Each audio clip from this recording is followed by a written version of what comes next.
BET presents Black College Football tonight, live from the Liberty Bowl in Memphis, Tennessee. It's the 11th Annual Southern Heritage Classic, featuring the two Tigers from Jackson State and Tennessee State.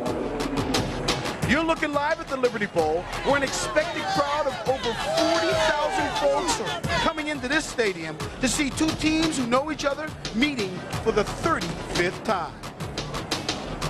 Hello, everybody. I'm George Johnson. Yes, I know it's only week 3, but this is a must-win situation for both these clubs. Neither are accustomed to losing. Tennessee State, back-to-back champions out of the OVC. The Eastern Division champs from the SWAC were Jackson State a year ago, but they're both coming off losses, and 2 straight losses would really do damage in their hopes of being ranked high at the end of the season. Our broadcast partner is Charles Mann. These two teams know each other and know each other very well. I think in a lot of ways these two teams mirror each other.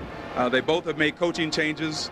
Robert Hughes at Jackson State has been there 2 years. James Reese with Tennessee State is coming into his first season. And both of these ball clubs are very solid organizations where these coaches want to inflict their will and get these kids to believe in their program. I think a lot will be said about tonight's winner and loser, and if they can convince these kids that they can still be successful if they lose. At Jackson State, they're starting to call themselves Receiver U. I mean, since 1963, they've sent 22 wide receivers to the National Football League. Keeping the tradition going is Daniel Guy. Daniel Guy, he's a wonderful receiver, 4.3 speed. He's got soft hands, can make some great catches. Guy has been a solid performer all 3 seasons at Jackson State. This year he looks to finish his collegiate career. And Edward Reese returns in his 2nd year at middle linebacker, a spot where he's making his presence felt. He's named All-SWAC preseason last year, and he was an All-SWAC candidate also last season. Jackson State is still working on their passing game, as is Tennessee State. In fact, the leading receiver for Tennessee State has just 5 receptions as they try to break in the quarterback in Kenton Evans. But once he gets it going, he has a pretty big-time player in Julius Hall. Julius Hall is a wonderful athlete. He's a gifted receiver as well as return man. He has breakaway speed on the outside and can turn a game around on special teams with his no-fear attitude.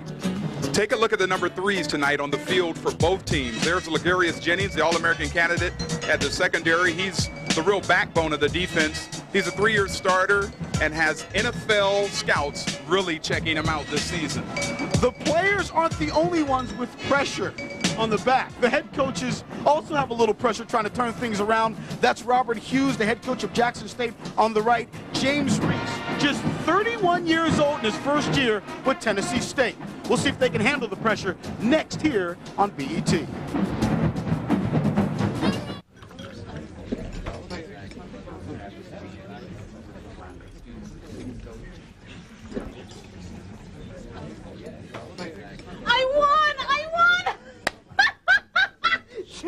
She loves Vegas. Honey, we won!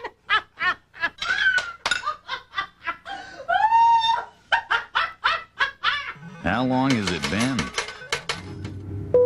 You are now free to move about the country. They're the kind of folks who take pride in taking care of their car, who'd rather take the time, save the money by doing the job themselves. In other words, they're the kind of people who turn to AutoZone every week. And while they come to us for the quality parts, or the everyday low price, sometimes they come just for the advice. And that's okay, because at AutoZone, giving people what they need is what we're all about. Today's Black College Football Classic is brought to you by Southwest Airlines. Southwest Airlines brings freedom to the net with affordable fares and frequent flights. Log on for low fares at www.southwest.com. Southwest Airlines, a symbol of e-freedom. And by AutoZone, the more than 2,800 AutoZone stores across America. AutoZone, the best parts in auto parts. Of a new day.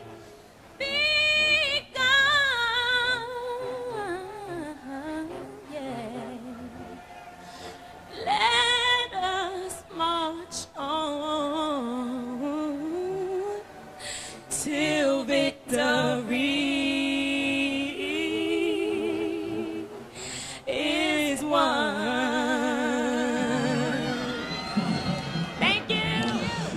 Changing faces, just part of the pageantry here this weekend.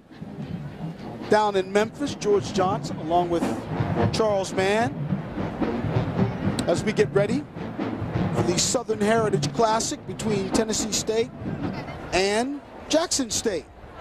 And as I said, this is the 35th meeting between these two teams, both holding on to 16 victories. There were 2 ties several years back in the 80s, and yet there are no more ties. So we're going to settle things today and find out who takes the lead in that series, John, although we have a feeling they'll be playing each other for years to come. As I said, last outing, Tennessee State, they took a loss. They lost to North Carolina A&T, 16-14. That ended a 20-game regular season winning streak for the Tigers of Tennessee State. As for Jackson State, they're coming off a loss against Texas Southern last week, 19-15. And there's Brian Reynolds, your senior place kicker for Jackson State, sort of having his problems early on in the season. Charles and I will talk about that in a second. But Jackson State won the toss, that is, and deferred, so Tennessee State will get the football first.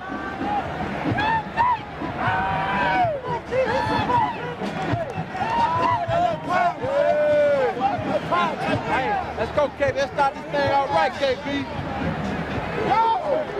Yeah, baby. Legarius Jennings back deep to receive the kick. He is joined by Julius Hall. The ball is taken out past the 20-yard line. Tennessee State will start off first and 10. Carlos right on that return. So Tennessee State, 1-1 coming into the season, are led by Kenton Evans, the senior from Memphis, Tennessee. He's a transfer from the University of Memphis. That right there is Julius Hall, your wide receiver. But Evans, a 2-year starter at the University of Memphis. He's completed 44% of his passes this year, has 4 touchdowns and no interceptions. First and 10, immediately going in the air, and the ball is incomplete. Pass was intended for Julius Hall. A look at your offensive line. Offensive line lost 4 players who got looks in the NFL. We start off with the backs and receivers. Kenton Evans, Darnell Brantley is your fullback. Carlo Thomas is your tight end. There's your offensive line. Benedict Abisi has done an unbelievable job for this club, taking over for Benny Anderson, who was an all-OVC selection last year. Amariah Robb with the carry. He takes it up the middle, close to a first down. Take a look at your defense. Marcus Greer, Vernon Young. Dante Jones is from Memphis, looking to have a big game at home. Zach Grady, Edward Reese, Elgin Andrews is your linebacking core. Your defensive backs, Kenny Bryant, Xavier Denson, Vince Davis, and Marlon Mouton. 3rd and 4 situation. Pass is incomplete. It was intended for Rob. So Tennessee State, 3 and out. And will now punt the football to Jackson State. And this is an end zone angle looking at what Mr. Evans had to see there, and that's just a little case of the nerves. I don't think he was set properly on in his passing form. Ashley Johnson now will come on to punt the football, averaging 36 yards per punt. And back deep to receive the punt is Torrey Thigpen.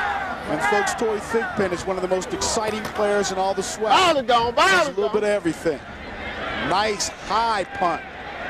Thigpen settles under it at about the 31-yard line, where Jackson State takes over 1st and 10. Their first possession of the football game. Quarterback for Jackson State is T.C. Taylor, the junior, out of Magnolia, Mississippi. He is the apparent to Mark Washington. Washington last year threw for 29 touchdown passes. TC has got a job trying to live up to those standards set by the quarterback last year. And now we've got you know what, they just threw a little change. It looks like Robert Kent is going to start. On the depth chart, it said T.C. Taylor. But number 1 is back there, handing it off to McLaurin. And McLaurin is off and gone, folks. McLaurin is going to go all the way. First play of the game for Jackson State. Touchdown. That was a 68-yard touchdown run for Nathan McLaurin, the freshman from Brandon, Mississippi. Wow, that didn't take long. If you remember this game last year, a lot of points scored. You look at the replay here, and just a lot of missed tackles at the point of attack. They had it pretty well shut off, Tennessee State did. And then it's smooth sailing. You can't get caught from behind. Nobody should be blocking in the back. So now Brian Reynolds will attempt the point after. This has been an adventure. An adventure. You're absolutely right for Reynolds. And you can see he's extremely happy about connecting on that PAT. And with that, Jackson State takes an early 7-0 lead with 13:47 left in the first quarter.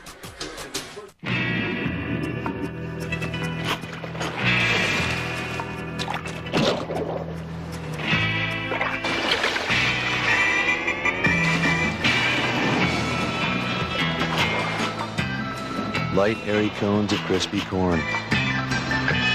There's no such thing as too many bugles.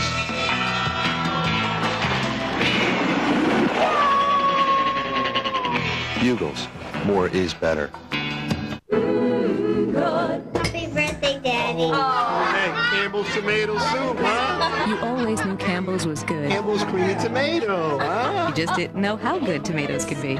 Recent studies have shown that diets rich in tomato products are associated with the reduced risk of certain types of cancer. And Campbell's tomato soup is full of tomato goodness. All 8 velvety smooth varieties. There's enough Campbell's here to last me 100 years. That's the whole idea. Campbell's. Good. And welcome back to Memphis. George Johnson along with Charles Mann here at the Liberty Bowl Live. And Nathan McLaurin, gone. 68-yard touchdown run. And his club leads 7-0. McLaurin coming in is averaging 5 yards per carry. I think he boosted it up just a little bit with that run right there.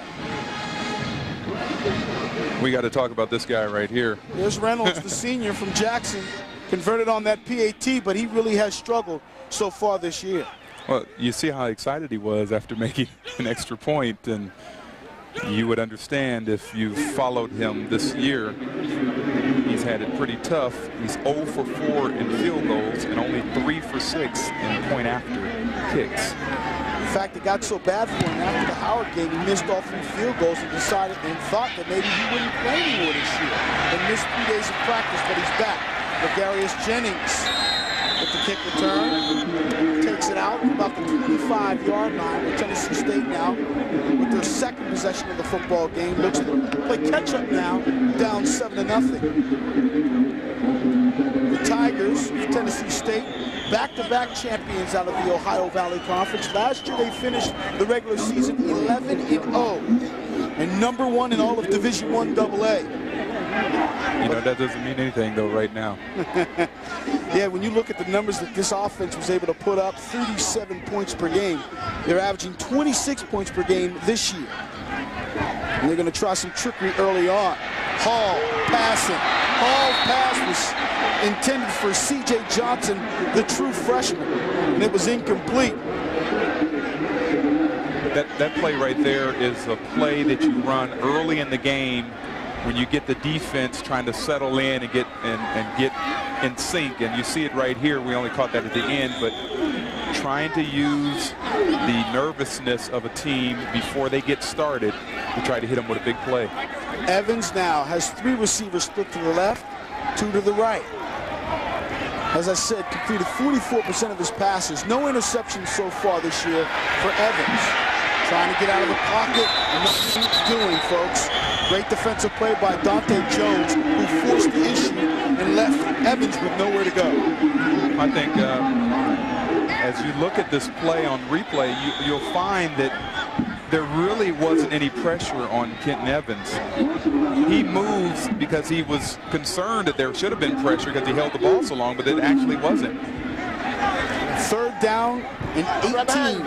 Loss of 8 yards on that sack by Dante Jones. He really has developed as a fine defensive lineman on this club as Rob takes the handoff up the middle on that 3rd and long situation. So Tennessee State saying, hey, listen, let's just get out of our end, punt the football, put the defense back on the field. Let's get a good look at Edward Reese, number 56, the defensive leader of this Jackson State Tigers club.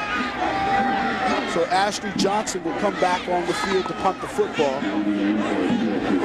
As I said, Johnson is considered a very solid punter in the OVC.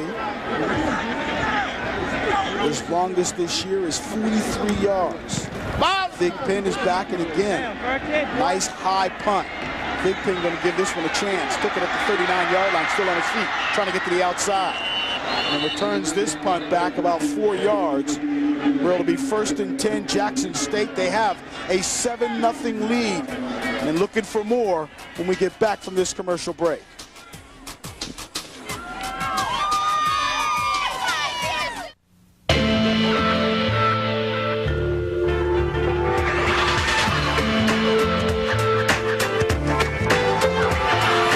I love sports, baseball, stock car racing, football, basketball.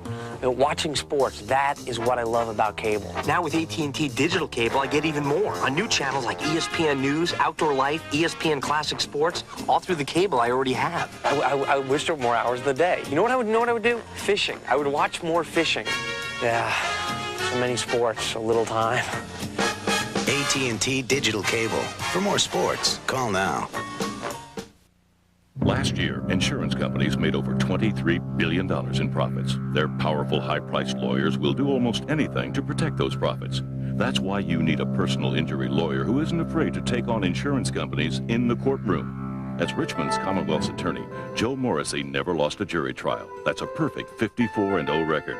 Joe's not afraid of the big insurance companies, and he'll fight to get you what you deserve. If you've really been injured in an accident, you need a fighter on your side. You need Joe Morrissey. Welcome back. We're live coming from Memphis, Tennessee, side of the Liberty Bowl. George Johnson along with Charles Mann and Joe Clare. And Joe's standing by on the sideline. What's going on, Joe? Are you ready for some football? I don't know if you know about Black College football. It's a party down here.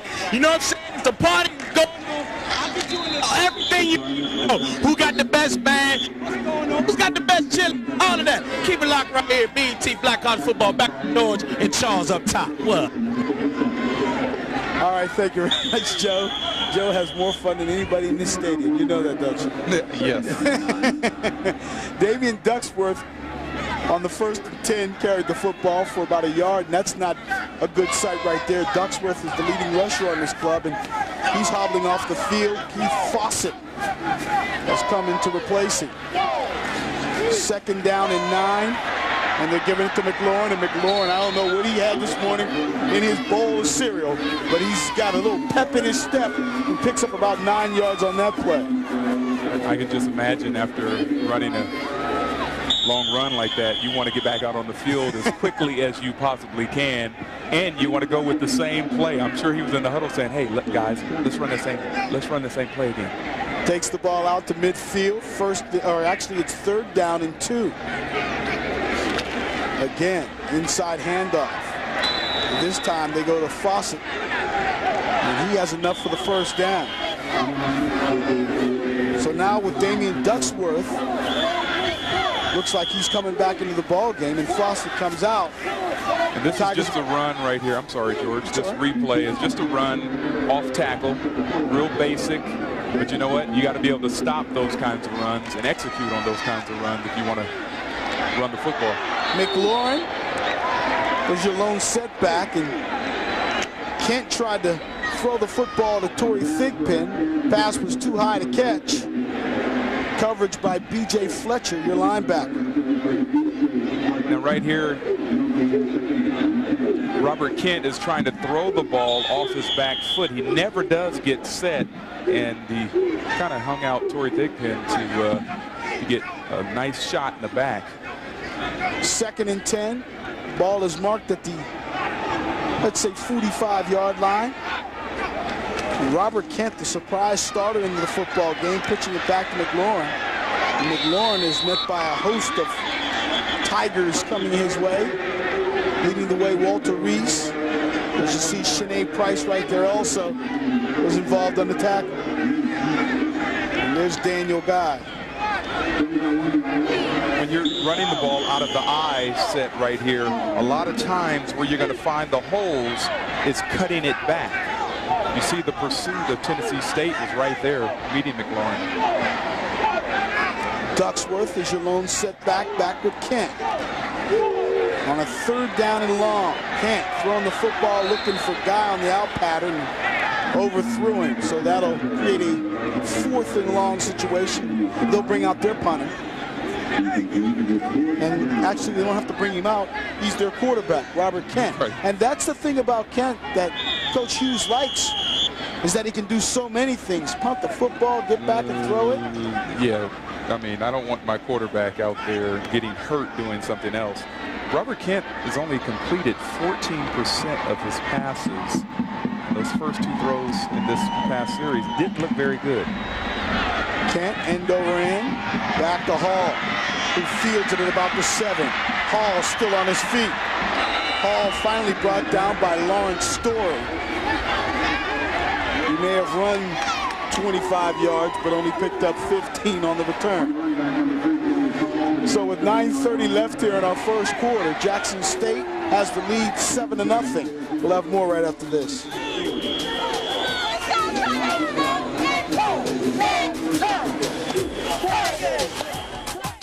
Ah, your dream home. You thought it was too good to be true. And you were right. Honey, wake up. The appraiser, remember? With HUD's FHA Homebuyer Protection Plan, you get the right loan, a fair price, and a thorough appraisal. If any problems are found, you'll know about them before you close. 30 million Americans have trusted us to build their dreams. Call for information on HUD Homes and FHA loans. HUD and FHA are on your side. Twix. It's all in the mix.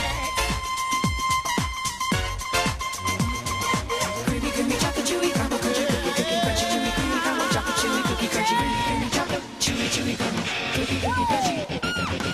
Creamy, creamy, chocolate, chewy, crumble, crunchy, cookie, cookie, crunchy, chewy, creamy, crumble, chocolate, chewy, creamy, creamy, chocolate, chewy, crumble, crunchy, cookie, cookie, crunchy, chewy, creamy, crumble, chocolate, chewy, cookie, crunchy, creamy, creamy, chocolate, chewy, crumble, cookie, cookie, crunchy.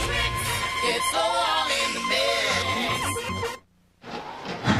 Don't forget, today's Southern Heritage Classic is being brought to you by Southwest Airlines. Log on for lowest fares at www.southwest.com, a symbol of e-freedom. George Johnson, Charles Mann, and Joe Claire here. Total yards, Jackson State 82. Tennessee State still trying to get off the ground. Evans is still your quarterback. Pitches it back to Rob. Rob finds a little room. He's finally run out of bounds near the 29-yard line. But he picks up about 8 yards on that carry. If you can pick up 8 yards on 1st down, now your whole offense, your arsenal is available to you. And this is just a quick pitch. A couple of lead blockers, good good blocks by the offensive line there. As Amari Robb just finds the opening and runs for 8 yards. Good solid pickup. Evans, play action, overthrows his tight end Kevin Johnson, who was wide open. Wide open. You put that ball down and he runs at least to midfield. They really have to work out their quarterback situation here at Tennessee State. Last week, Evans and Jermaine Smith, the other quarterback, combined for 10 of 26 for 131 yards. That's the lowest total since 1994 that Tennessee State has thrown for. So they would like to see their passing game pick it up a little bit more. Here's Rob running the football, gets the 1st down, takes it out by the 35-yard line. Amariah Robb, I think I have that right, who turned an ankle against North Carolina A&T last week. It has slowed him down, but he seems to have gotten back. This play is made possible by the fullback, number 41, Karan Key. Is that K-Ron or Karan? I'm not sure. Key. K-Ron Key. There you go. big old guy, 5'10", 230 pounds. I'd love to have him as my lead blocker.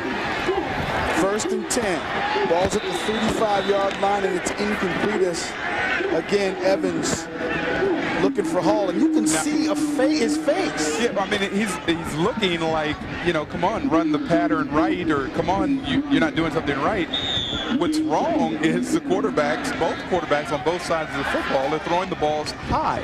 That means they're rushing, they're not setting up and getting in a proper stance to throw the football forward. 2nd and 10. I formation with deep back is Rod. They give it inside to the fullback.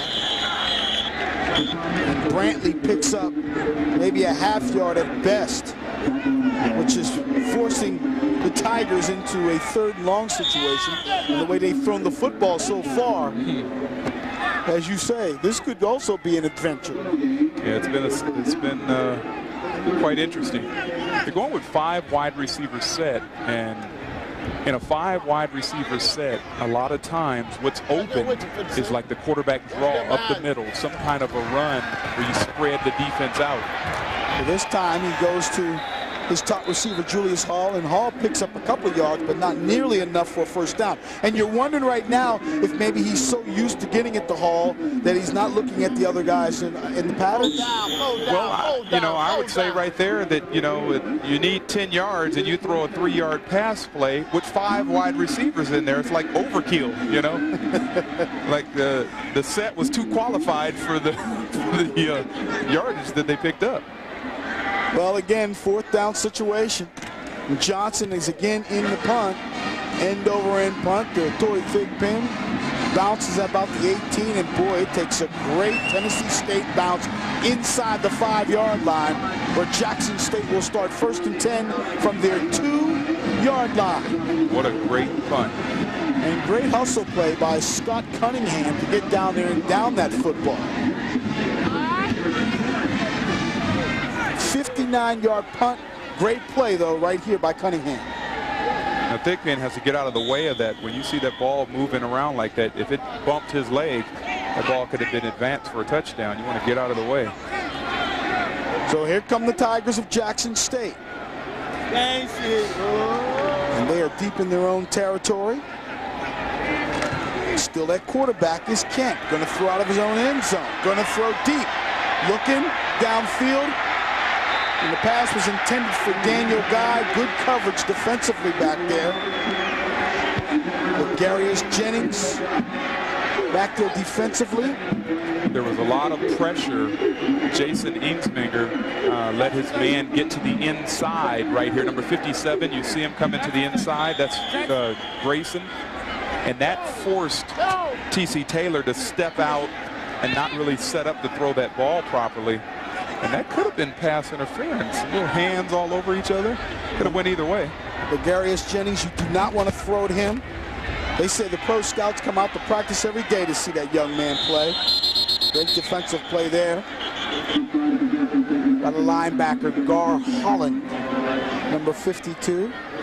Handoff was to McLaurin, and he picked up a couple of yards and makes it 3rd down and long now.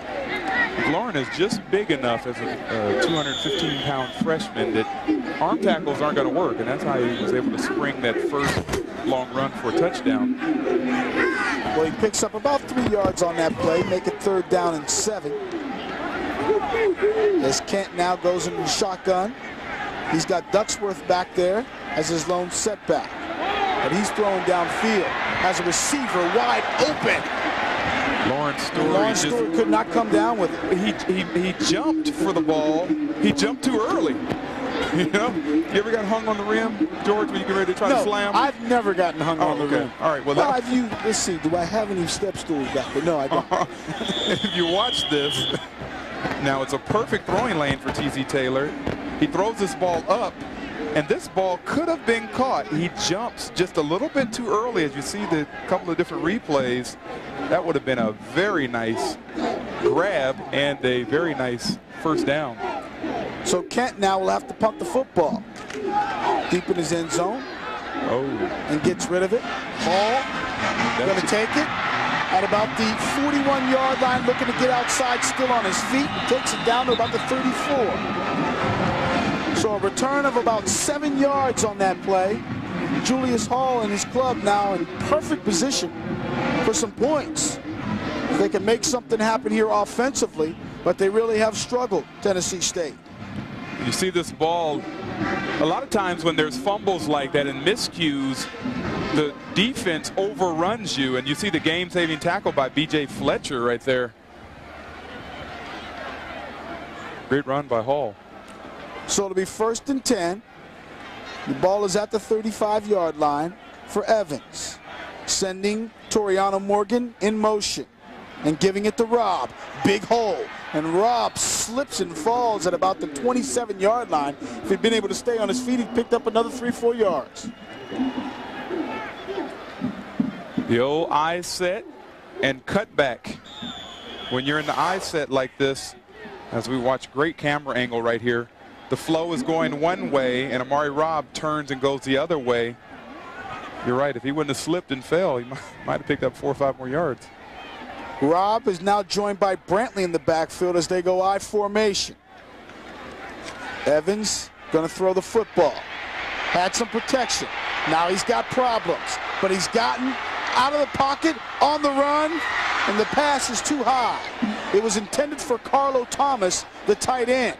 But boy, he did a pretty good job to elude the defenders as that pocket closed on him. Once again, you know, I don't think Kenton Evans realized the pocket isn't closing on him right there. He could have sat back there another couple of seconds. He gets a little hesitant and runs out of there. And right here, he would have done, it would have served him better just to throw that ball out of bounds. Tight end covered by 2 people, and you throw it. Evans is now out of the football game, and Jermaine Smith is now your quarterback. So now both coaches, who listed one quarterback at the top that we'd be looking for, have dug into their pockets and brought out another quarterback. We talked about the fact that these 2 teams were struggling, trying to find something to turn this thing around, both coming off. We had a little line movement. Isaiah Hayward, number 77, was actually talking to John Dale Cooper, trying to get the snap count. Like, what was that on? What was that on? And while he was doing that, all the defense had to do was step across the line and say they were jumped or pulled off. So that moves the football back 5 yards, making it 3rd down and 9. So now we'll see if Jermaine Smith can get this offense moving for Tennessee State. Again, good pocket, Smith. And you wonder if Smith showed the patience that it takes to throw that football, wait for your receivers to get open, kind of pulled it down immediately, and he's dragged down after picking up about a yard. He had good reason to escape the pocket. If you look at the replay here, Leroy Matthews is coming around the corner here, got pulled down. Now that you didn't see that, but Edward Reese played, we used to call it a spy, when Randall Cunningham with the Philadelphia Eagles back in the late 80s and 90s would always be a running threat at quarterback. 49-yard field goal attempt by Seth Goodowens, and nowhere near 3. So Seth Goodowens, the junior, comes up a little short, you might say, on the 49-yard field goal attempt. You know what he said on the sideline. He's telling his coach, please give me a shot. I can do this. I made it in practice. Well, Coach Reese says that every time he talked to Seth, he says, listen, anytime we get inside the 50, I want you to look my way. And he knew right when he kicked this thing, it wasn't even close. It doesn't even get over 20 feet up in the air. So with the missed field goal by Goodowens, Jackson State has the football out at the 32-yard line. Kent remains your quarterback. T.C. Taylor we haven't seen yet. Ducksworth finding a hole. Ducksworth still on his feet and takes it out to about the 41-yard line. Pickup of 9. Very nice move by Damian Ducksworth. Desmond Scantling, number 56, the outside linebacker, runs right by the play. As you see right there, he reaches out, tries to arm tackle Ducksworth. That's not going to happen. Best way to get him down is what Marquise Stevens, and that was to grab his shoelaces and tie him real quick. Leading rusher on this football team is Ducksworth, as we have movement in the trenches. Both teams pointing the other way. That was a very good pointer. Minute I jumped, I pointed to the other guy. You never know. The referees, you know, you don't know what they see. That was offsides by the defense, but you don't know what they're going to call. The more I talk to you, the more I start to gain confidence in the officials of National Football League. What are you talking about? I'd use that finger. In fact, there's a football card with me pointing, and I know I'm talking to one of the referees. Look, I didn't do it. Let's get his call.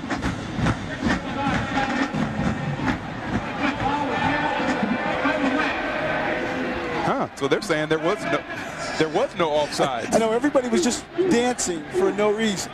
So yeah, and Robert Kent wasted a play because he took a knee trying to get out of, you know, he thought he got the offsides. And from the looks of things, Jackson State suffers because it looks like the ball was moved back almost a half yard to a yard. The ball was marked at the 41, now it's back at the 40, making it 3rd down and 2. We've seen the offensive coordinator, John Carr, for Tennessee State, going over the offense, trying to hammer out some things, some fundamentals. Inside handoff to Ducksworth. Orlando Dotson, number 96, was the man there to make the tackle. And it looks like Ducksworth may have gotten enough for the 1st down. They are moving the chains. Ducksworth coming in, averaging 61 yards per game, 4 yards a carry. But he's a fullback, so he's not going to get that breakaway touchdown run. Really, his longest run has been 14 yards this year. 4 yards a carry, 4.4 yards a carry is fine. There's nothing wrong with that. Well, here he is again, inside handoff, looking for more yards. And I know he got at least 4 on that one. Okay. Very solid. This is the kind, what you want to do here is you want to just wear the defense down. And this stuff pays off in the 2nd half. You see wide open here on the draw. This play is designed and set up so you get the defensive ends to go upfield, and then it's left open. Watch as we see the 2nd replay here. You get the ends to go upfield, which creates a natural opening between the guards. Walter Reese making the tackle, number 40, and jumping off sides, Tennessee State. Desmond Scantling, who got the start in this football game, had been playing 2nd-team defensive end, but really has earned himself some time on the field, but that'll quickly get you off the field.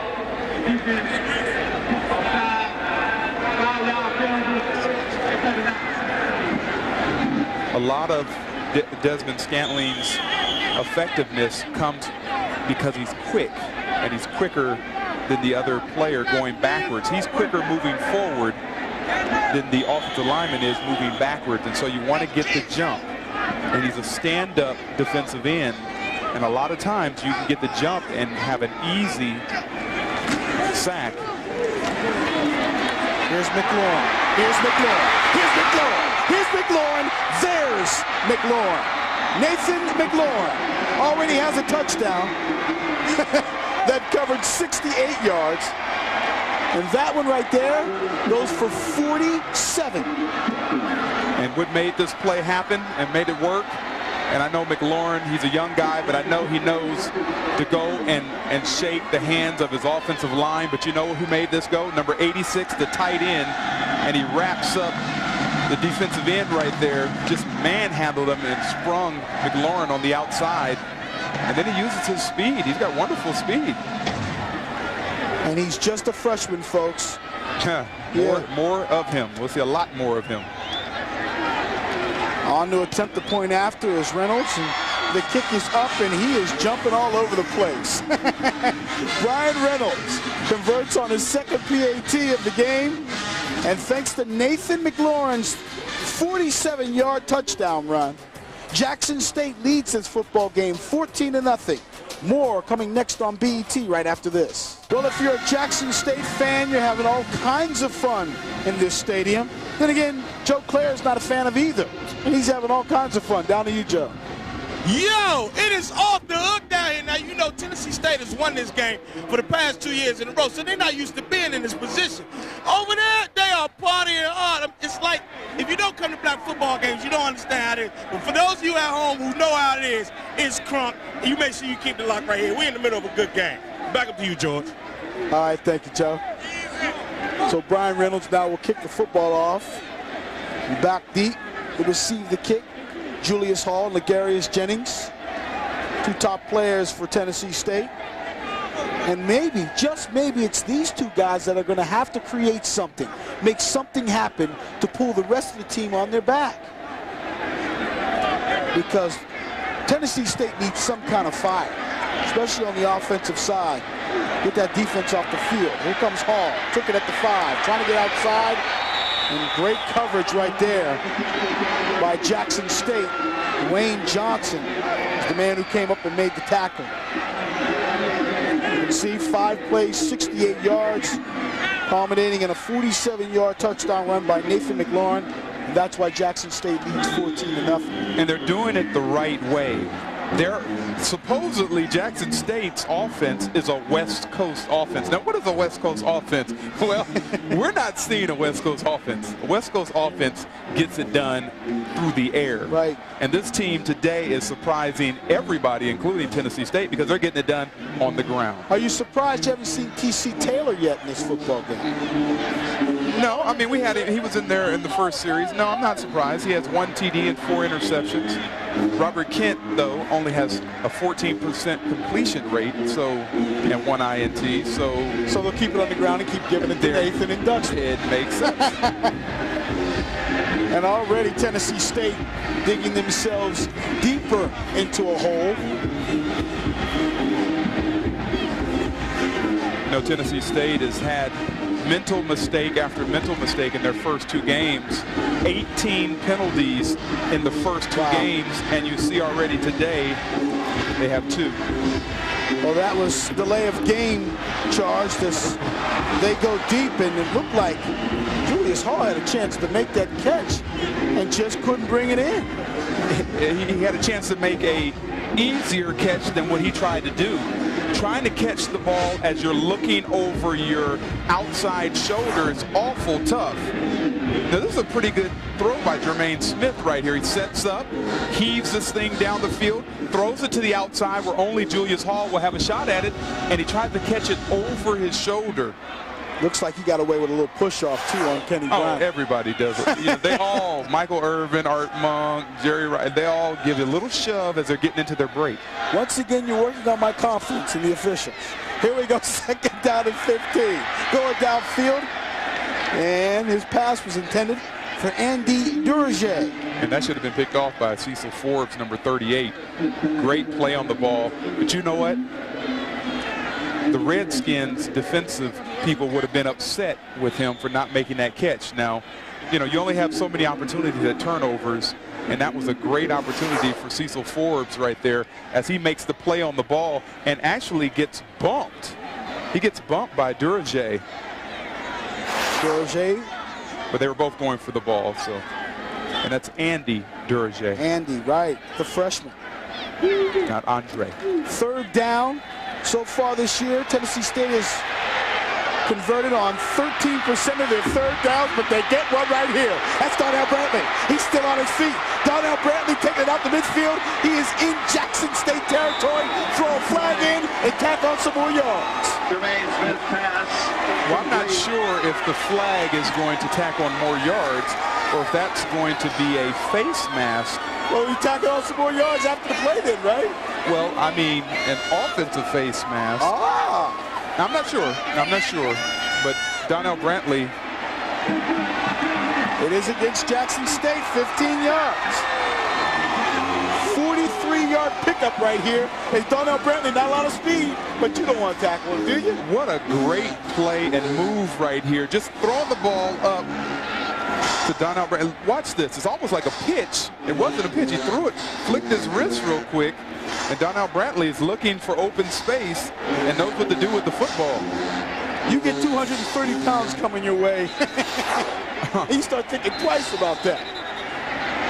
So 230 pounds of steam, too, coming at you. He was moving. Finally dragged out of bounds by Kenny Bryant. All 185 pounds of him. But after the penalty, now the ball is down inside the 30-yard line, marked at the 27. And so far, you know, in this short period of time, Jermaine Smith looks a little bit more comfortable in the pocket than Kenton Evans did when he was in there. Here's Rob. Rob trying, hello, by Mr. Reese. Edward Reese coming up and making the tackle. Maybe, might be the best linebacker in the SWAC, Edward Reese. That's what everybody talks about when they talk about this kid right here. And this is how you make a textbook tackle. And you don't stop. As you see number 56 in white right there following down the line of scrimmage. That's what a middle linebacker does. And then just unloads everything he had on Amira Rob. And that's how you get it done. Rob picked up 2 yards on the play. 2nd and 8. Boy, here come the big boys. Vernon Young and Reese trying to make life miserable for Jermaine Smith. Here's Vernon Young. Don't you like the way he looks in a uniform? Number 93, Vernon Young right there. Just 310 pounds. Big boy, he's got a sack too. He's got a sack for the season. In fact, we looked in the stats and we didn't see any sacks for Jackson State. We're wondering. You talked to coach and he says, "Hey, let's get this thing straight." We had 2 sacks. But considering the fact that last year they had 53 last year. Right. That was a school record. So you're expecting them to give some pressure to see 2 sacks after 2 games, not the same. Hold it. On the defense, on the offense, slide. Third down. Okay, he called that on the defense and the offense, but he was pointing towards the offense. I believe it was offensive holding, and it was declined. So that'll make it 3rd down. And again, as I said before, the last 3rd down situation, they had completed just 12% of their 3rd downs. They got to pick that up. They were 3 of 24 for 3rd downs coming into the game, Tennessee State. And here's Smith, bobbling, getting away from some tacklers, and then getting out of bounds. I don't know how he got away from Marcus Greer there. Had him right in his mitts. Michael Caraway. I'm sorry. Excuse me, go ahead. This kid is pretty athletic. I like what I'm seeing in Jermaine Smith. He's a playmaker. He makes things happen. He's a junior from Darlington, South Carolina. So now Seth Goodowens gets his chance again to redeem himself after that last missed kick. Ball will be spotted about the 33, making it a 43-yard attempt. They are having some problems. And they are having a lot of problems with the snap. And Jackson State had that ball. In fact, I think Jackson State recovered the fumble. Gets away. Ball is recovered. Brantley. And Brantley has, actually, no, that's not Brantley. That's Mario Muto. I'm sorry. Thank you. It's all right. Like, there's a fullback. I mean, the running back doing out there. Fullback doing out there. They're both Tigers. They both quit 32. And that one just got through the hands of Ashley Johnson. Went right through his hands. Didn't concentrate on catching that ball. Now, if you've ever been in that situation and had to catch a ball like that, it is pretty tough. You're thinking about what you're going to do. You want to get the ball down quickly enough, and a lot of times you don't take care of the first thing you need to do. 1st and 10 from the 44, McLaurin. This time a nice defensive play made for Tennessee State by Shanae Price, come up to make the tackle. The only thing I'd like to see McLaurin do on plays like that, when he's running one way, put the ball in the outside hand. You get fumbles like that all the time. There's Jermaine Smith on the side talking to the coaches. Smith is just 1 of 4, but that one completion went for 43 yards. So we've come to the end of the 1st quarter. And Jackson State has the lead 14-0. 2nd quarter action coming up next right after this. Ben, we're counting on it. The Liberty Bowl in Memphis, where, just doing our thing. So is Joe Claire, standing by down on the field. I have a quick report on Cecil Forbes, number 28 over there. He got hurt. He got hurt. He has an ankle injury. It's questionable if he's going to come back. I'm here with the Tennessee State Tigers. Hey, hold on. Hey, can you give a shout out to somebody right quick? What's up, man? That's for my pops who used to play for the Tennessee State Marching Band. We see you, pops. Back to y'all, George. Just a little shout out going on down there. By the way, Cecil Forbes, the defensive back for Jackson State. And there was question as to whether he was even going to play in this ball game. Yeah. And so now he suffers the injury. Mario Mouton has been playing that position. First, actually 2nd and 10, and Jackson State getting it to their big play man, Daniel Guy. As we take a look now at our first quarter stats, Jackson State owning the advantage in first downs. Tennessee State gets that one big play to Donnell Brantley. Rushing yards, though, thanks in large part to the play of Nathan McLaurin. And that's the glaring thing as you look at that. It's just the rushing yards. That's the difference. That's the 14-point difference. McLaurin with 127 of those yards. And Kent's pass is incomplete. I'm not sure we're not going to see T.C. Taylor back in here before too long. Well, one thing we need to keep in mind, and Coach was talking to me yesterday, was the fact that he thought T.C. last year was so effective because he came off the bench. He felt more comfortable coming off the bench, coming in for Mark. So maybe he's thinking right now, maybe what I'll do is I'll let T.C. see what's going on out here on the field and then bring him in and maybe get a different result from him. And I understand that very well. You know, you have pregame meals for the players, the guys who are going to play on the field, and then you have pregame meals for the guys who are going to be standing on the sidelines. Guess who eats more?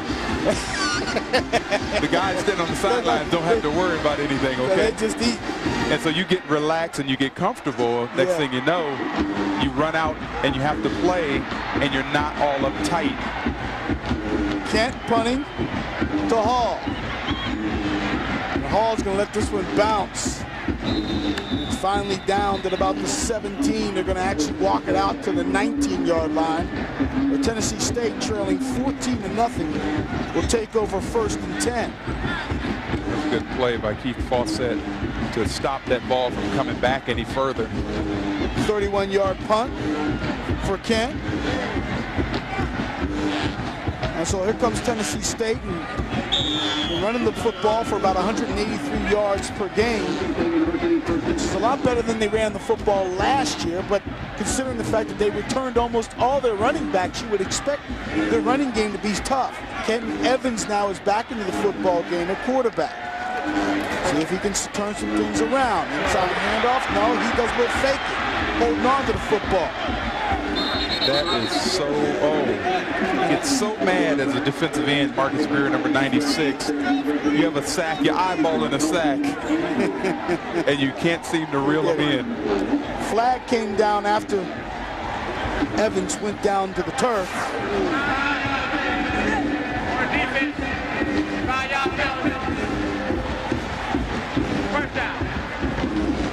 So face mask moves the ball 5 yards further, and they get the first down.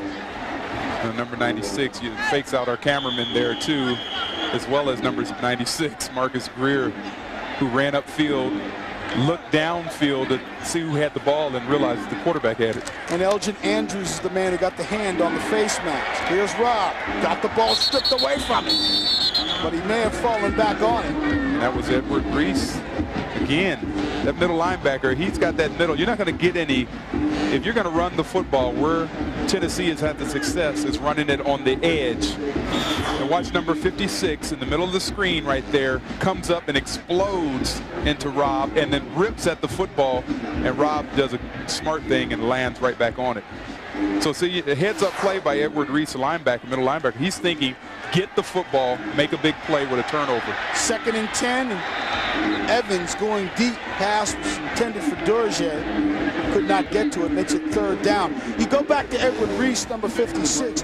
He's already been named SWAC Defensive Player of the Week as Evans struggles, just 1 of 6 throwing the football. But back to Reese, who was already the SWAC Defensive Player of the Week after his performance against Howard, came up with several tackles, also had an interception for a touchdown.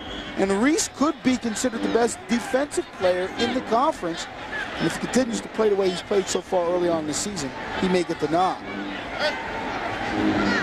Always wondered what it'd be like to play middle linebacker. Sit in there, get the roam, Got to come up and make the hits, though. We're waiting for some call, maybe no call. I don't see any flags on the field, so it'll be 3rd down and 10. Ball is at the 29-yard line for Tennessee State. You saw Evans struggling.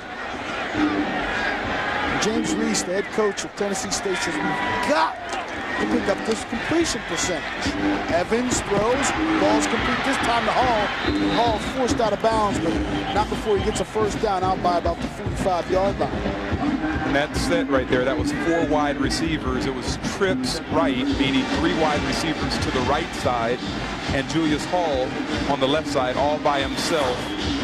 He gets one-on-one coverage right here, and Hall makes a nice move to get free. And look at the space and the separation that he had. Mario Mouton gives him all kinds of room to catch the football. Remember, Cecil Forbes, who's the starting cornerback, is now out, Joe Claire reported for us. And here's Evans. Evans has got some room if he wants to hold on to it. But he takes a shot right there by Kenny Bryant, a couple of yards shy of a 1st down. And it's funny, Kenton Evans gets up talking stuff to Kenny Bryant. Kenny, you better watch out. Kenny Bryant is a stud. Kenny Bryant last week had, what, 3 block kicks? Yes, he did. And a safety. He's been making some great plays this year. Look at that. He throws a forearm in there. He didn't wrap up, but you know what? With a quarterback, you don't have to wrap up. Just throw that little elbow in there. Bryant, the lone returning starter from a year ago in the secondary. So here we are, 2nd down. Had a snap problem there. The ball, the quarterback, that's always the quarterback's fault when he doesn't get the snap.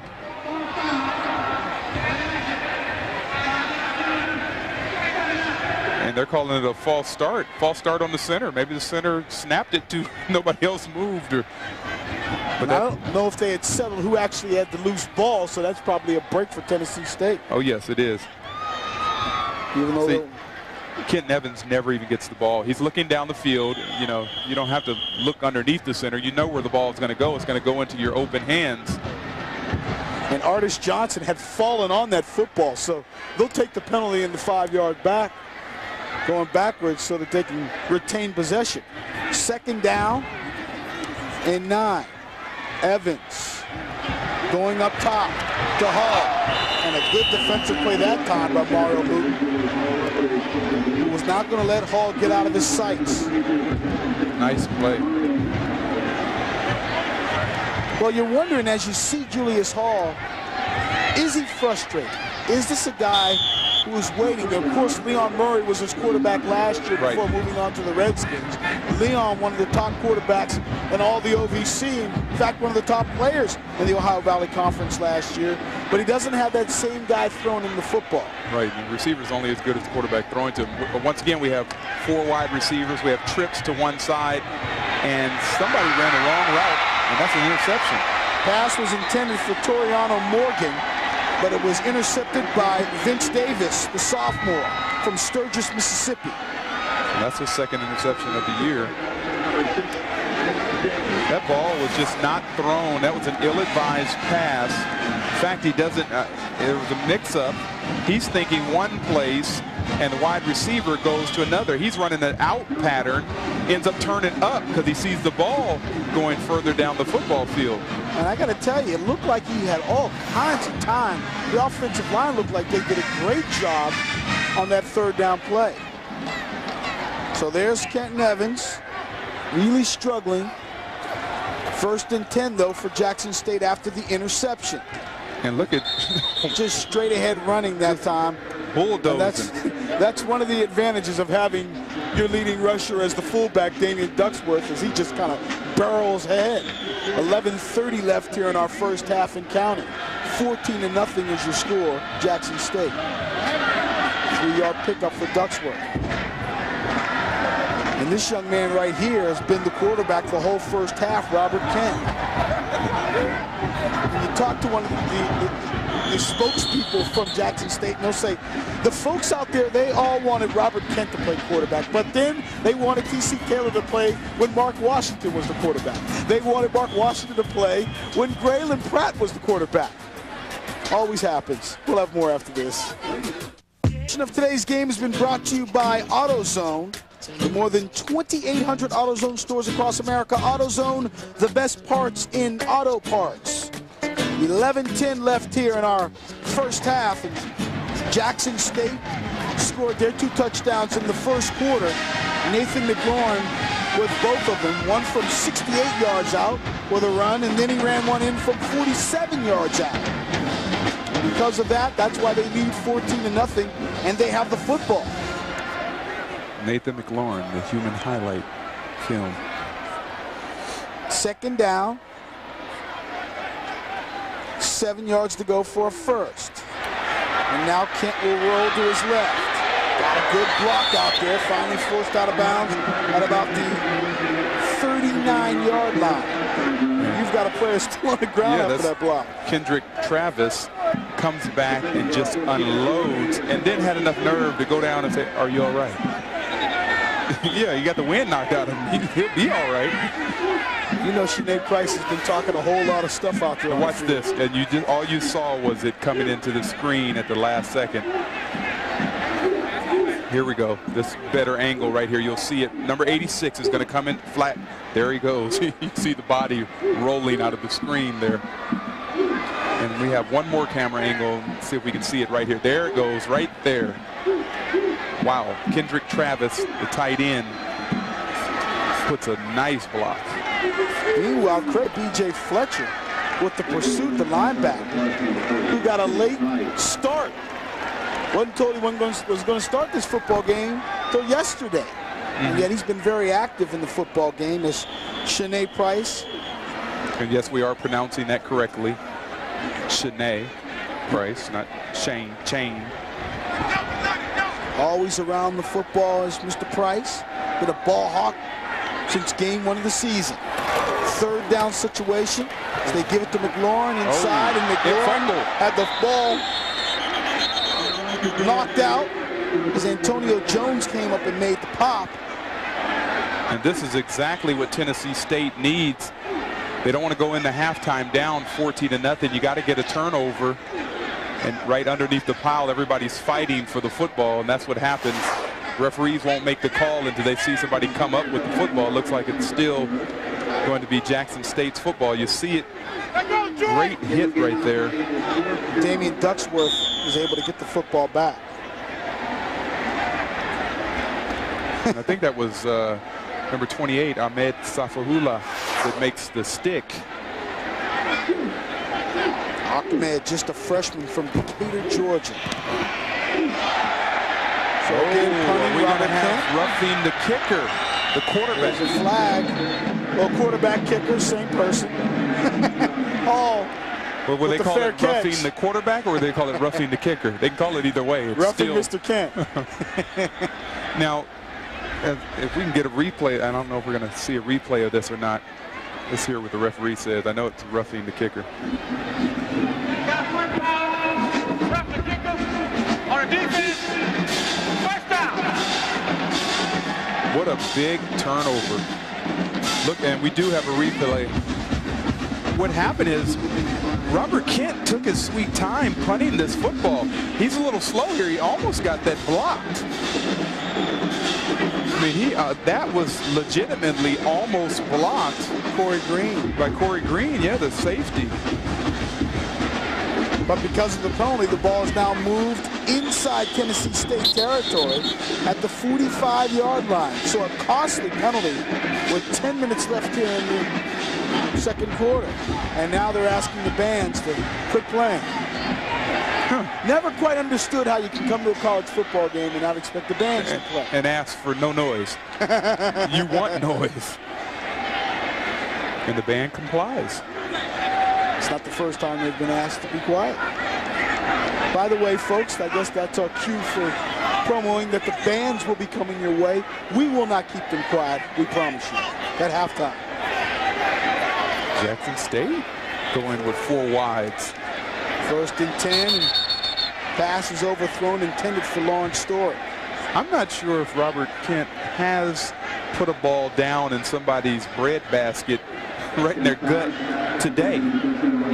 All his passes have been a little bit high. He's 0 for 6.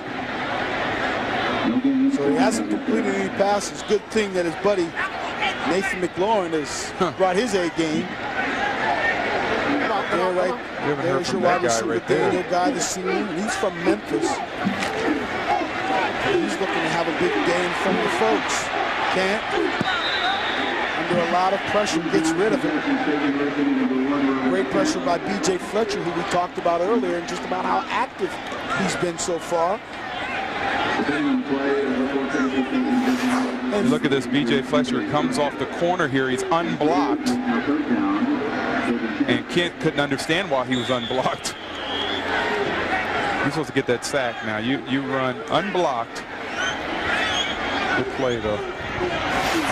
Fletcher is just one of those all-around athletes. I mean, in high school, he played every position they asked him. Fullback, tight end.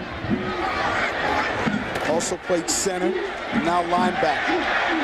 This one's thrown downfield and caught by Lawrence Story. Touchdown, Jackson State. Just like that. We said he hadn't completed the pass. We said he was throwing them high. Well, he needed to throw that one high for Lawrence Story to go up and get it. And on that play, Tennessee State's defense was blitzing. So you had one-on-one coverage on the end, and Kent saw the defense was coming and knew he had one-on-one coverage. Throws this ball up high this time where Lawrence Story could get it. Only Lawrence Story could get to it. And Lawrence Story scores his first touchdown of the season. That's his 5th reception of the year. Jackson State is making this look awful easy. So Reynolds will attempt the point after and hits the crossbar. And there's not a lot of jumping going on right now. This is the 3rd time he's hit a crossbar this season. 9:41 left here in the first half. The story is all Jackson State, though. They're up 20-0. You get a good look at Lawrence Story, the junior from Birmingham, Alabama, who caught the first ball of the day for Jackson State, and it goes 45 yards for a touchdown. His mama gonna be mad at him. He's supposed to take his helmet off. Take his helmet off, let everybody see him. And this place is starting to pack up here at the Liberty Bowl, where every year they get 40,000 folks plus. Isn't this a good football night? It's a little cool. It's probably in the low 60s, 63, 64 degrees. Very comfortable. Great football weather. Michael Durden is back deep to receive the kick, along with this guy right here, Julius Hall. Hall dragged down and didn't pick up many yards after he ran into Patrick Jenkins. You know, that man is very upset. Not Patrick Jenkins there, but Julius Hall. Yeah. He wants to make something happen. He's from Memphis here. He's probably got several people in the stands. He's following his wedge. He got away from the wedge. He was following the wedge right up the gut there, and then decides to go on his own. That's what happens when you leave your protection. And again, going back to the original question I asked you about being frustrated. If you're a big-time player and you're on a team where you don't see some of the other guys pulling their weight, frustration starts to set in, and it affects your game. Handoff this time goes to the big fullback, Donnell Brantley. Brantley picks up about 3 on the carry. Well, the thing for Tennessee State to do is to not panic. You're down 3 touchdowns. 3 touchdowns and you're back in this. In fact, you're winning if you make the extra points. They got a whole second half to play and 9 minutes in this half. So well, here's Brantley again, eluding a couple of tacklers. Finally dragged down at about the 25-yard line. Reese at the bottom of that pile, as well as Elgin Andrews. Makes it 3rd down and 4. Kenton Evans says you get a good look at him. He was Mr. Football in the state of Tennessee back when he was in high school. Then went to the University of Memphis and played 2 years. Now here at Tennessee State. And looking for Julius Hall, and the pass was incomplete. This portion of today's game is brought to you by McDonald's. We love to see you smile. Also brought to you by 1-800-COLLECT, the easy way to save. 8:21 left here. In our first half, Jackson State leads 20-0. George Johnson along with Charles Mann and Joe Clare. And Tennessee State in a punting situation. And Ashley Johnson again will punt the football. Oh, no hang time at all on this ball. And it's finally downed inside the 40, but not much of a punt there. 37-yard punt, thanks to a good bounce for Ashley Johnson. But with 8:10 left, Jackson State has the lead and has the football. Back here at the Liberty Bowl, where Jackson State is in control, also in control, is Joe Clare, standing behind the sideline. Joe. On the field, so you can hear these players talk stuff to each other. Hey man, it's getting heated there on the field. Jackson State is running this game. Tennessee State swears they're about to come back. Y'all stay tuned, but they're about to be off the hook. All right, Joe, you know, it's interesting he says that because now you were out on the field. But I remember when I first started covering Redskins Report back in the day and working with Bobby Mitchell and just having a great time.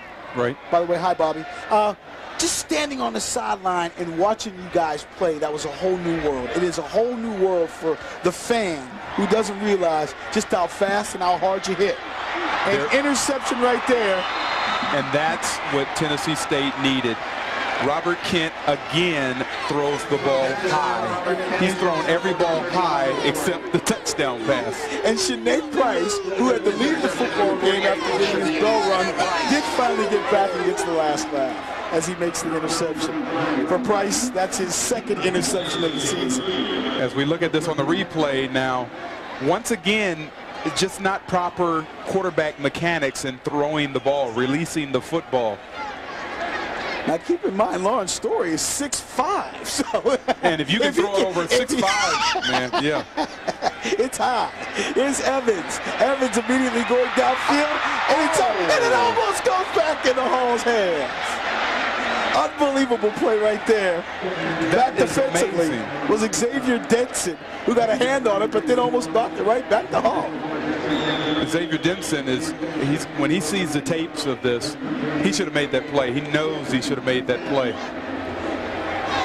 I like what Tennessee State was trying to do there. They're trying to get a quick strike and get some momentum back in this game. They have 4 wide receivers right now. Kenton Evans, who has completed just 2 of 11 passes, going back in the air. This one to Toriano Morgan. But Mouton came over and says, hey, I hope you weren't looking for Cecil Forbes because I'm now over here and doing a good job. What happens here is Mouton gets a good break because he was covering another receiver and comes off of that receiver when he sees the ball in the air and just makes a nice stick. Mouton, a transfer from Alcorn State, so he was already in the SWAC and then came over to Jackson State. Coach Hughes said, I heard he was on campus, I just didn't know it. Pass this time is complete to C.J. Johnson, the true freshman from Nashville, Tennessee. And that'll be enough for a first down. Takes that one out near midfield. 16-yard pickup on the play. And there's C.J. getting open over the middle. They were in zone coverage, and C.J. just got in the little seam. Evans again completes another pass. Keep one thing in mind, folks. In last week's loss, Kenton Evans opened up the game 0 for 4. But before it was all said and done, completed 6 of his last 8 passes. So Evans might be the kind of quarterback that just needs to get warmed up. Well, Andy Durge, number 37, does a great job of coming back for that football, and that's why that football was caught. He helped his quarterback out by coming back to it. 6.5 minutes left here in the first half. Evans had the ball almost stripped away. Marcus Greer still looking for that first sack of the day. He's had a quarterback in his hands that he didn't get. Another time he looked like a blind dog in a meat house, didn't know who had the football. Neither did our cameraman at that time. And this time he has a chance right there to get the sack, but there was about 5 people on that. Also credit Edward Reese, who again got a hand on that football and caused that -5-yard play. Here's and Brantley says, hey, you want to go head-to-head? Let's go head-to-head as he comes into Elgin Andrews. Knocked out of bounds after a pickup of about 3 yards on the play. That'll make it 3rd down and 12. And then that was an option play. And again, Maurice Greer, he has the quarterback. He had to make sure the ball is pitched. So he once again grabs the quarterback, hoping that the quarterback has the football. Give Brantley 5 yards on that play. So here we are now, 3rd down and 10. Evans. And Evans, nothing doing. As he's brought That's down. number 3 for Vernon. Vernon Young and Raheem Hammock also in on the play, number 91. Both of them seniors. Vernon Young is spending no time standing out there celebrating. He's running off, getting off the sideline. Big number 93 up the gut. Watch this. Nice hit. Keep in mind, this team allowed 5 sacks, talking about that offensive line last week. As here comes Guy on the punt return. Taking it out to about the 17-yard line. That was actually... Today's trivia question, it's time for our trivia question, is brought to you by McDonald's. We love to see you smile. Which team has the most wins in the Southern Heritage Classic? Grambling, Mississippi Valley State, Jackson State, or Tennessee State? Now, are you asking me that? I'm asking you that. And that is our McDonald's trivia question. We'll have the answer for you coming your way on the other side of this commercial break. 5:10 left here in the first half. Jackson State has a sizable lead and also has the football. By the way, here's our trivia question brought to you by McDonald's. We love to see you smile. Which team has the most wins in the Southern Heritage Classic? Guess? I think it's Jackson State. Hey! Oh, look at you, right on the mark, Jackson State. And I didn't have any help. I just did my homework. Oh, that's all. And you looked at me as if to say, where's your homework? No, I know you did yours. I hear you. 4 wins for Jackson State. Don't forget today's trivia question and answer has been brought to you by McDonald's. We love to see you smile. And they are smiling. Yeah, oh yeah. Yes, they are. With that nook and look at a little passy. See, that's spoken from a daddy calling it a passy. Here's McLaurin on 1st and 10. And he has done a real good job maintaining his balance there. Picked up a couple of extra yards on the carry. Picked up close to 7-8 yards.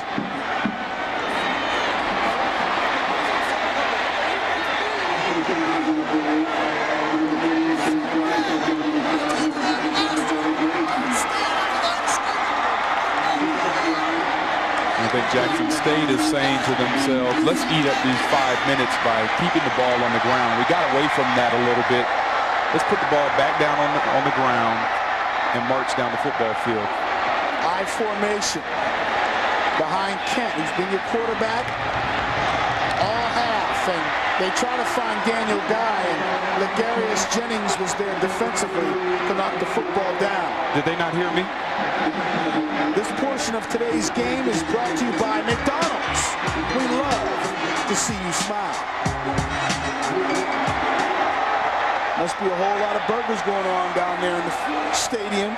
All these folks having a good time as they now start to do the wave in the Liberty Bowl. They always have a good time at the Southern Heritage Classic. 11th season. This game played at the Liberty Bowl in Memphis. And like Charles commented earlier, I mean, it has just been a gorgeous day. I mean, you can see for miles.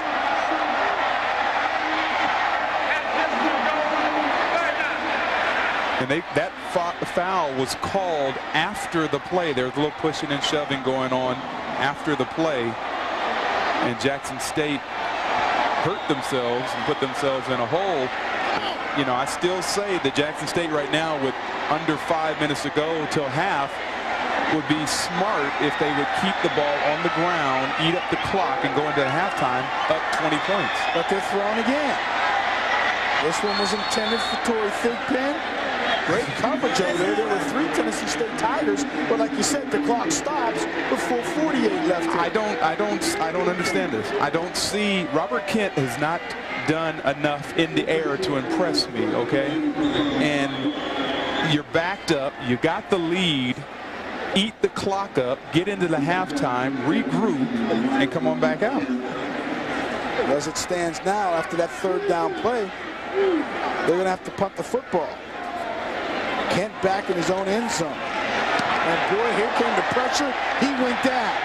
Now he was hit, and the referee threw that flag very late. He was debating whether to call it.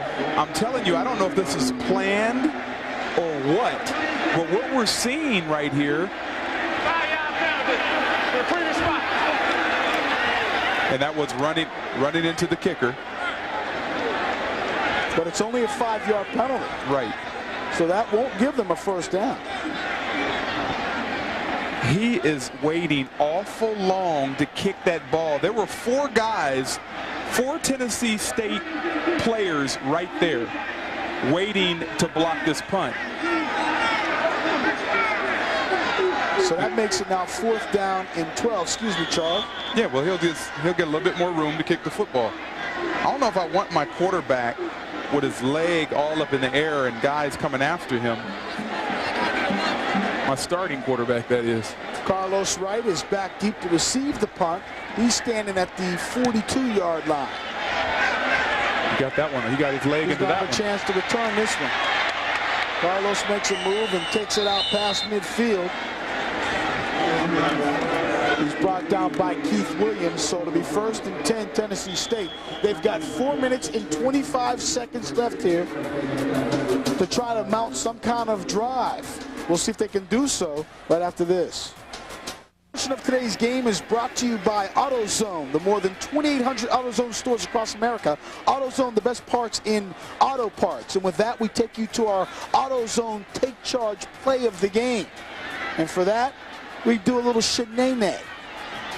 Shanae, or let's just say Shanae Price, with the interception right here. One of 2 INTs in the game for Shanae Price. Today's Take Charge play has been brought to you by AutoZone, the more than 2,800 AutoZone stores across America. AutoZone, the best parts in auto parts. 4:25 left here in the 2nd quarter.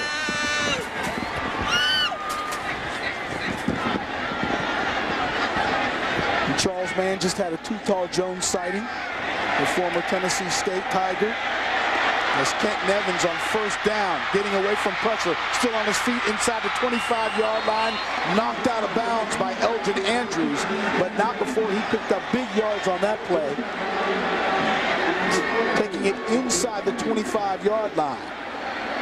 And this is what I'm talking about. Jackson State had an opportunity to hold on to the football.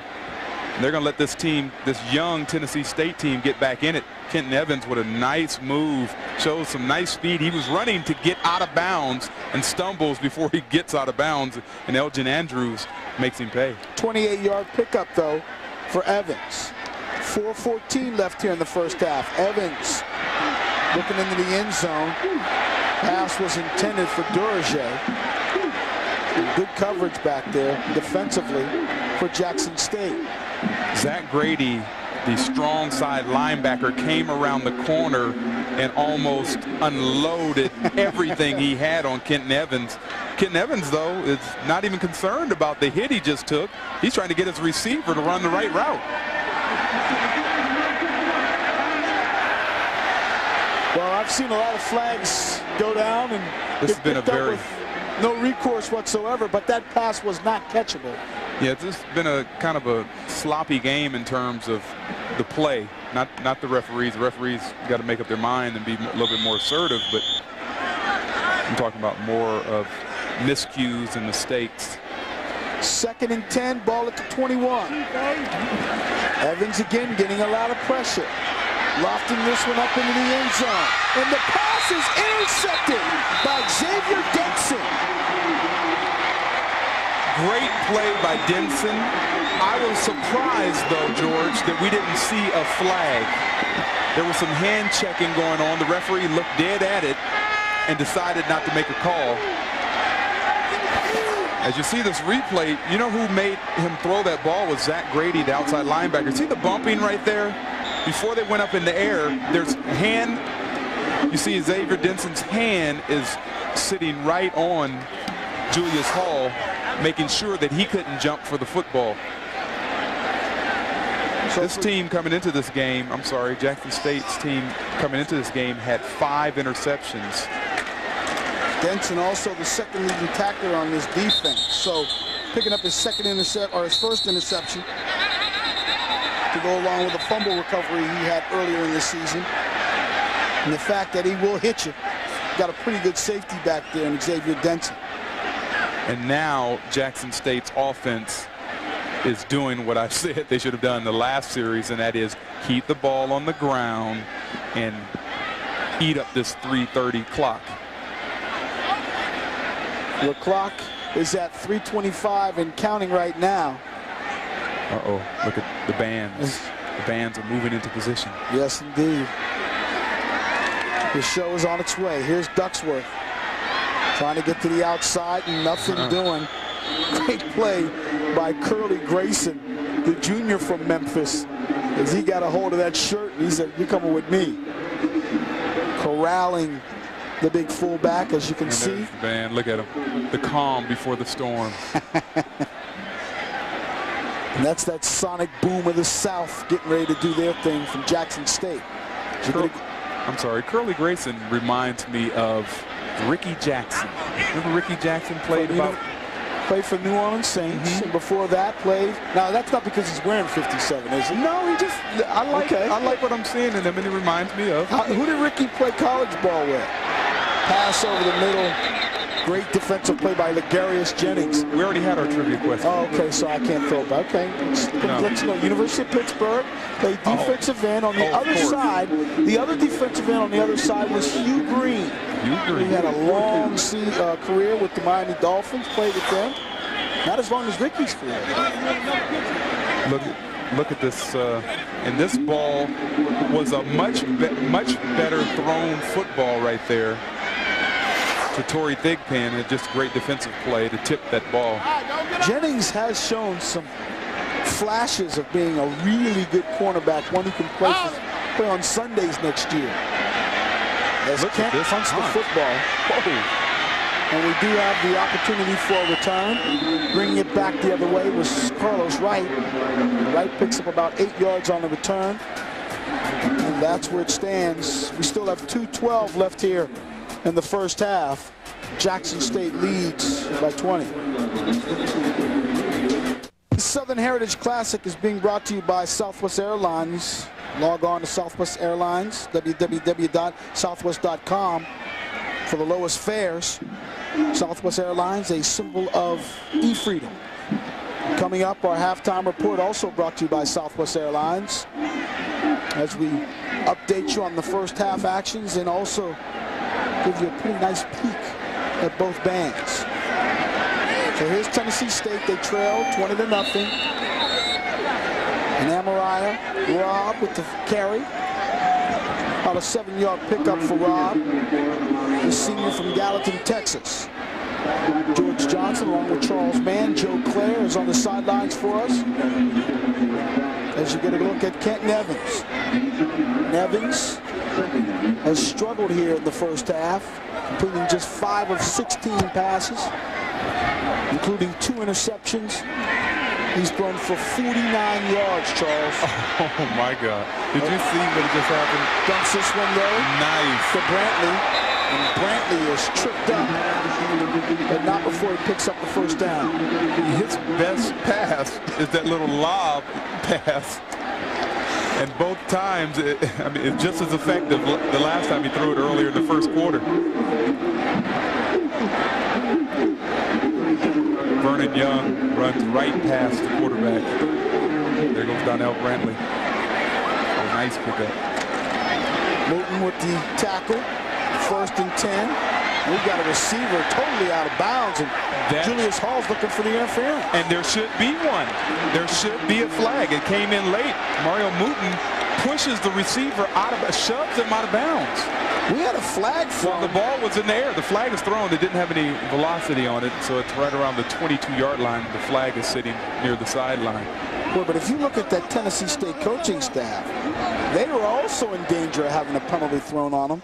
Well, they were wondering what to those officials. Well, they were wondering why nothing had been called. There's the flag, pass interference. And James Reese is still very upset, the head coach.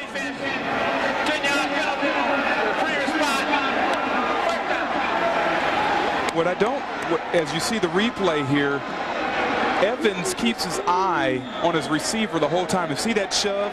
That happened while the ball was in the air. As you see the ball going overhead, you cannot do that, folks. You got to give that receiver a chance to make a play on the ball, or you make a play on the ball. So the ball's on the 27-yard line, 1st and 10. Rob cut back. Rob still on his feet. And Denson makes the tackle. And Amarai Rob. And he's close to another 1st down. Watch Vernon Young, number 93. He's 310 pounds. You see him miss the tackle right there? He missed that tackle and gives Rob a chance to cut back and pick up some extra yards. Denson picks up 9 yards on the play, so that'll make it 2nd down and 1. 53 seconds left here in the 1st half. And Tennessee State came in 1-1. As everybody's getting ready for halftime. And the whole defense of Jackson State has gone over to talk to defensive coordinator Robert Kelly. See if they can find out what they need to do to keep Tennessee State off the board before halftime. If Tennessee State scores here, this would be a great momentum swing for them. Instead of going in with a goose egg, they could at least put something on the board. And it's not going to get any easier for Tennessee State. I mean, they've got to start making some adjustments. After Jackson State, they take on the #1 team in all of black college football in Florida A&M next week, the Atlanta Football Classic. And then it's Eastern Illinois as they start their schedule in the Ohio Valley Conference. And you got a feeling that all the members of the OVC are going to be gunning for this team after going 11-0 last year during the regular season. And winning the Ohio Valley Conference championship 2 years ago as well. So here we go, 2nd down and short. Pass is caught by Hall. And that was a nicely thrown football. Very nice. Very nice. That's a quick slant. The defensive back has got to keep the receiver from making the inside move. 13-yard pickup on that play. Clock, though, still running. We're under 40 seconds left here in the 1st half. Oh, the fake. And they give it to Rob, and he goes in for the touchdown. And I got to tell you, Kenton Evans, he ran that fake to perfection. Oh, yeah. Oh, yeah. Charles, that's what they needed to take in the half. Get a little celebration here. Folks wanted to see at least a competitive game. That right there is a draw, folks, and you see the quarterback acting as the ball went over his head, and that freezes everybody running upfield trying to get the fumble, while Rob runs in the end zone practically untouched for a 5-yard touchdown. And now Seth Owens will attempt the point after and bring the team within 13 points. And another bad snap. We have seen more bad snaps in special team situations tonight than we've seen in a while. This is incredible, and Good Owens is a very solid kicker. He's 5 for 7 on point afters, and he's 2 for 3 on field goals, and he's kicked a 48-yarder. So I mean, he's pretty solid, but I don't know what's going on. Well, Seth never got a chance in that one because once again, Ashley Johnson having trouble holding on to the snap. It happened for him on a field goal attempt in the 1st quarter. It happens again here. And I wouldn't blame that on the center at all. I think that snap by John Dale Cooper was fine. As was the snap in the 1st quarter.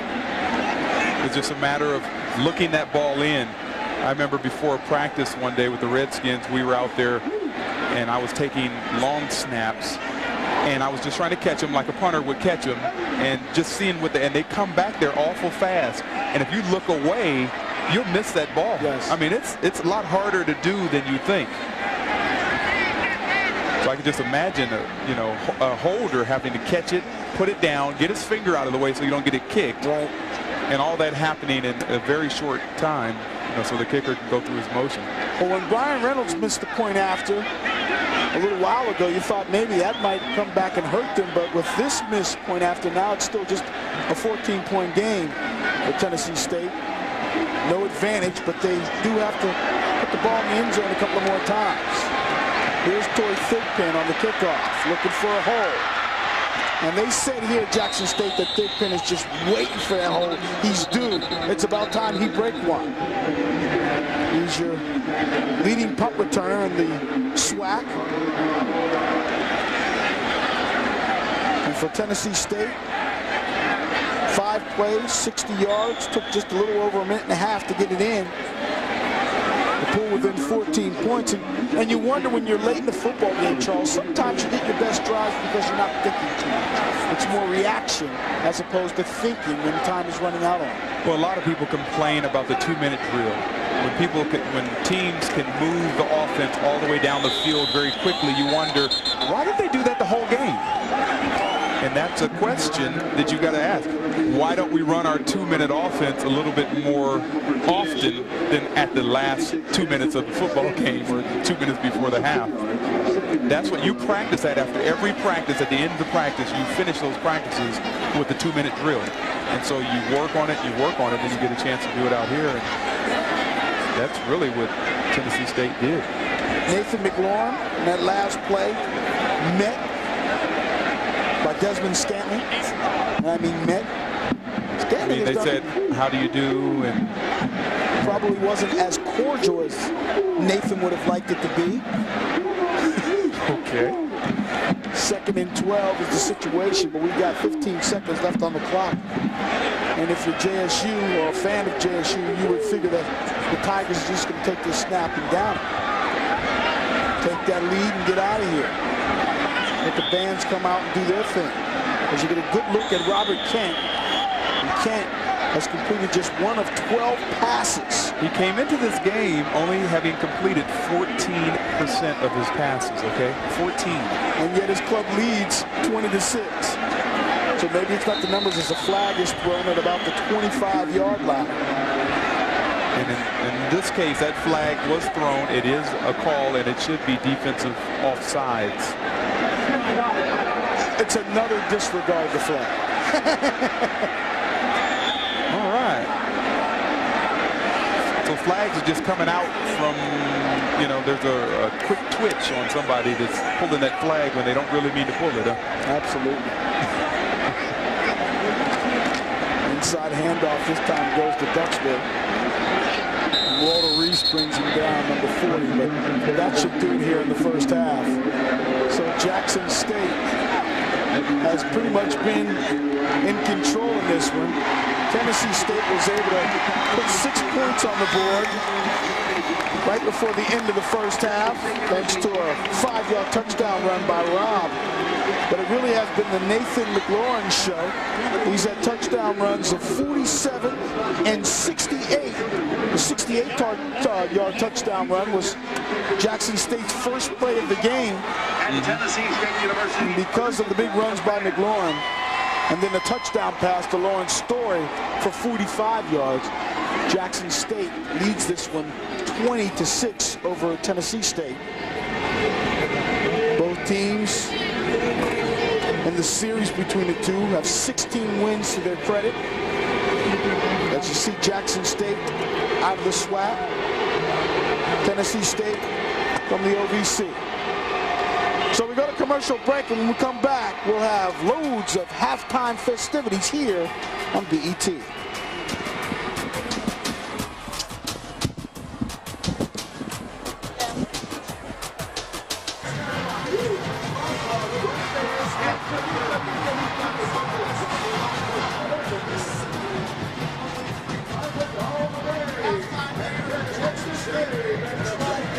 Tennessee State by the score of 20-6. And right at the end of the first half, Joe Clare caught up with the head coach of Jackson State, Robert Hughes.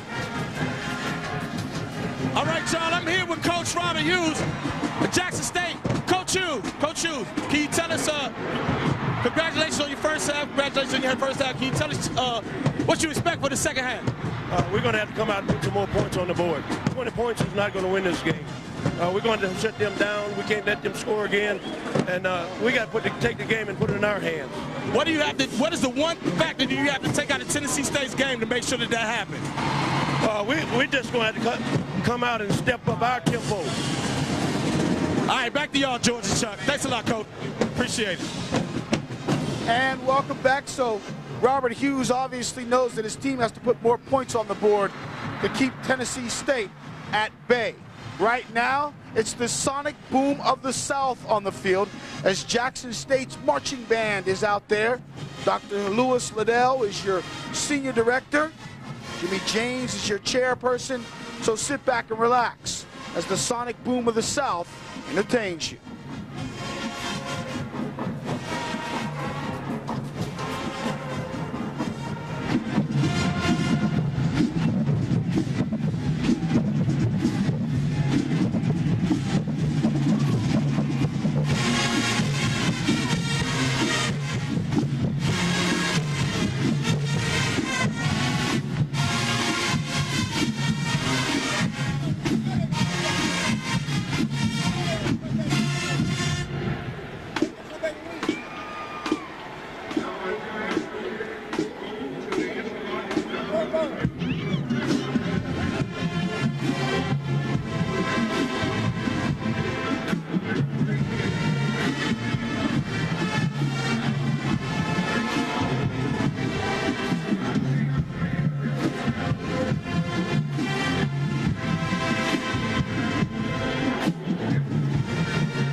A good look at Jackson State strutting their stuff.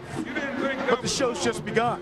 Tennessee State's marching band is right around the corner, and we have them come your way after this.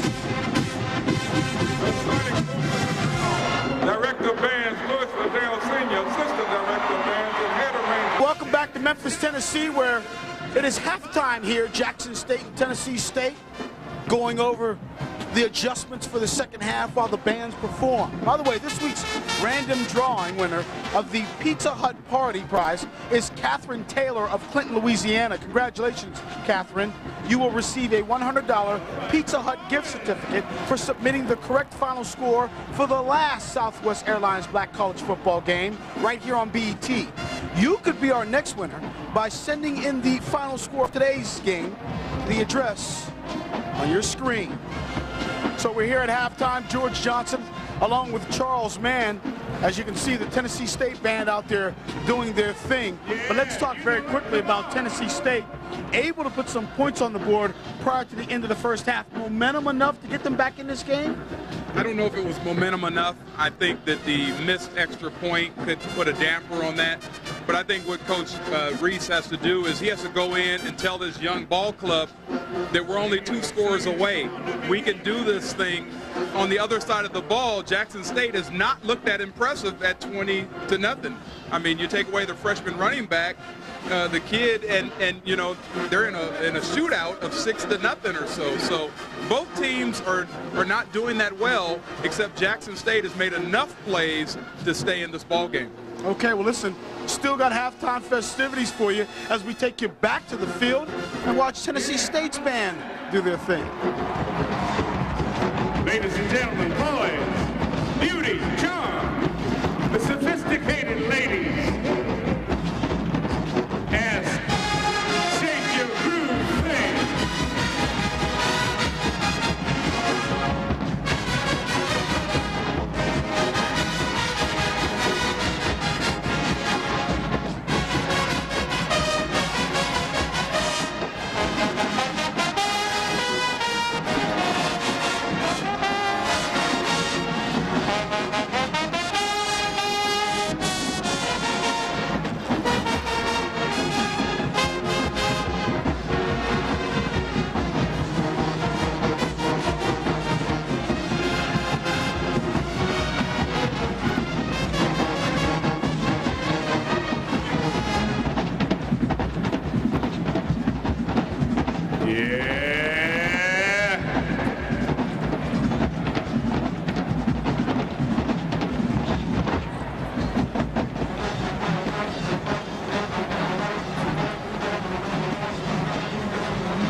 Let's hear it for the ladies.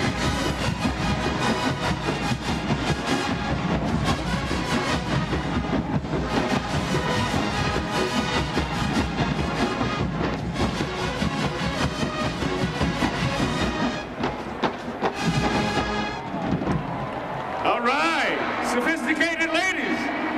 And now, ladies and gentlemen, the very beautiful as relay conducted by Professor Edmund L. Graves.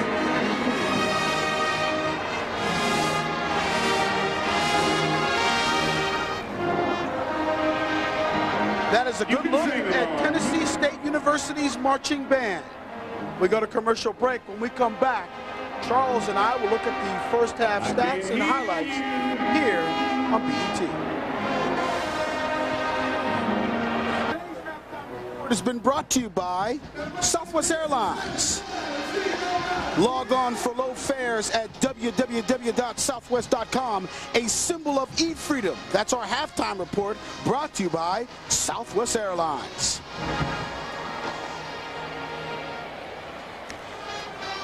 George Johnson along with Charles Mann. Joe Clare is down on the field right now. And the first half, it was about running. I mean, there weren't a lot of passes that were completed, so you figured that the big plays were done on the ground. And Nathan McLaurin was the one who supplied us with the thrills early on. And when you're faced with a young team that doesn't have their timing down, the best way to get into a ball game is give the ball to a running back who knows how to hit a hole. And right there, Nathan McLaurin knew what to do with the football when he got that pitch. Well, that was his second touchdown run. Here's a good look at his first. Broke a couple of tackles, went right up the gut, in between the tackles, and at the time caught Tennessee State in a blitz situation. They had no safeties back there to help. That was Jackson State's first play from scrimmage. Here they are with their third touchdown. And this one, amazing enough, that was Kent's first reception, first completion, for a touchdown. Here's Kenton Evans coming right back, lobbing this one downfield, and the pass was intercepted by Xavier Denson. We've seen a few interceptions here in the first half.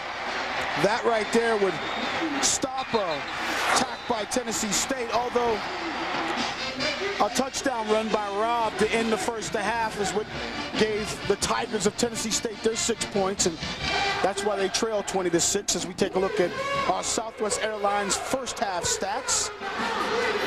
And this really was a tale of two quarters. In the first quarter, you have Jackson State really dominating with 149 yards of total offense, where TSU only had 56. In the second quarter, it was Jackson State with only 70 yards and Tennessee State with 133 yards. And you look at the numbers there, time of possession, Tennessee State. First downs, Tennessee State. Yet, they're losing on the scoreboard. That's a good look at our halftime stats, brought to you by Southwest Airlines. Log on for low fares at www.southwest.com, a symbol of e-freedom. Well, we heard from Coach Hughes in the beginning of our halftime festivities. Let's go down to the field, and Joe Claire has more. Joe?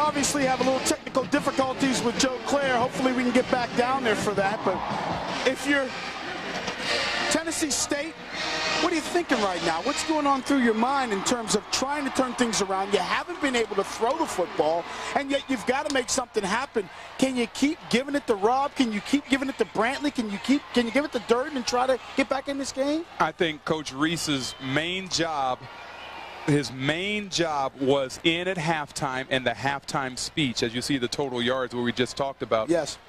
His main job was to encourage the young guys on the football team and let them not get down and give them some kind of rah-rah speech that tells them, hey, I still believe in you. We can still accomplish all the things we want to accomplish this season. Yes, we went 11-0 last year, but that's last year. We need to do it now. You can't live off of what we did last year. That's the kind of speech that needed to come out of that Tennessee State locker room. Outside of the speech, though, what do you say they do? How do they attack this defense of Jackson State, which has been extremely active? The corners have done a great job for Jackson State. Xavier Denson has been unbelievably active defensively. Mouton's been good at one cornerback for them, and Kenny Bryant's solid on the other side. As you can see, Jackson State will get the kick. You put in Jermaine Smith. You tell him any of the passes I'm going to give to you, you're going to throw them short. They're going to be short passes, timing routes, little short stuff. We're going to dink our way down the field. We're going to beat this Jackson State team with the West Coast offense that they're supposed to be running. Well, there's a good look right there at Kenton Evans, who in the first half completed 7 of 18 for 78 yards. His longest completion was 17 yards. I'd like to see Jermaine Smith in there. I mean, just based on what I saw, I'd like to see Jermaine Smith in there let's see what he can do in the third quarter. If he can't do anything, then you put Kenton Evans back in. Well, the success here at Tennessee State is well documented. I mean, in every decade, they have been able to record an undefeated season. That's amazing. In 47, they were 10-0. In 54, they were 10-0. 56, 10-0. In the 60s, they went undefeated. In 65, went undefeated in 73. Went undefeated in 84, and last year 11-0, and the #1 team in all of Division I AA when the regular season came to an end. They went to the first round playoffs. They lost to North Carolina A&T, another very good football team, who, by the way, handed Tennessee State a loss last week. So it was an opportunity to get back at them. They were unable to capitalize. Here we are, starting off our second half. Good kick, and Torrey Digby will not be able to bring it back, so it'll be first and 10 at the 20-yard line for Jackson State. They had won the toss in the first. They deferred, gave the football to Tennessee State. So they now have the football. And you talked about momentum. What a good way to get momentum back, but getting the football with the lead and maybe working the ball downfield. Yeah, this is so important. The third quarter, the first few minutes back, you know, you got those orange slices that you ate at halftime settling in on your stomach. You do. I'm serious. You rested. You don't have any sweat on you anymore. You're cold. This is the time to get the execution going again. And Daniel Guy on the reverse. And he had a little blocking out in front of him. Unfortunately, the guy trying to make a block for him was his quarterback, Robert Kent. We all know quarterbacks don't make the best blockers. So with that, Daniel Guy will lose a couple of... And I know there's a couple of quarterbacks out there upset with me right now, but let's face it. They won't even let you hit late, hit a quarterback late. He lost 2 yards on that play, so Guy takes a -2. That's not what I just talked about coming out in the third quarter and then establishing yourself again. A lot of times, games are lost in those first few minutes of the third quarter. Tennessee State's defense was up to the task on that play. And now we've got a second down, and they're going to actually say he lost 3 yards on the play. Second down and 13. Inside handoff to McLaurin. McLaurin works his way back past the initial line of scrimmage and picks up and added 3 or 4 yards on the play. Bryce Smith, the middle linebacker, is the one who made the tackle. We haven't said Bryce Smith's name a whole lot. He's number 45. He's the top tackler on the team and a transfer from Western Michigan. Yeah, he has been quiet in that middle. He's number 45 right there. 6'1", 235-pound redshirt sophomore from Miami. Good play to get that away. McLaurin has a first down and more. And then the ball comes loose. And it was picked up by Stevens. Stevens still has it. Stevens made a move. And Stevens is finally dragged down inside the 20-yard line. But was the ball dead? No, the ball was not dead.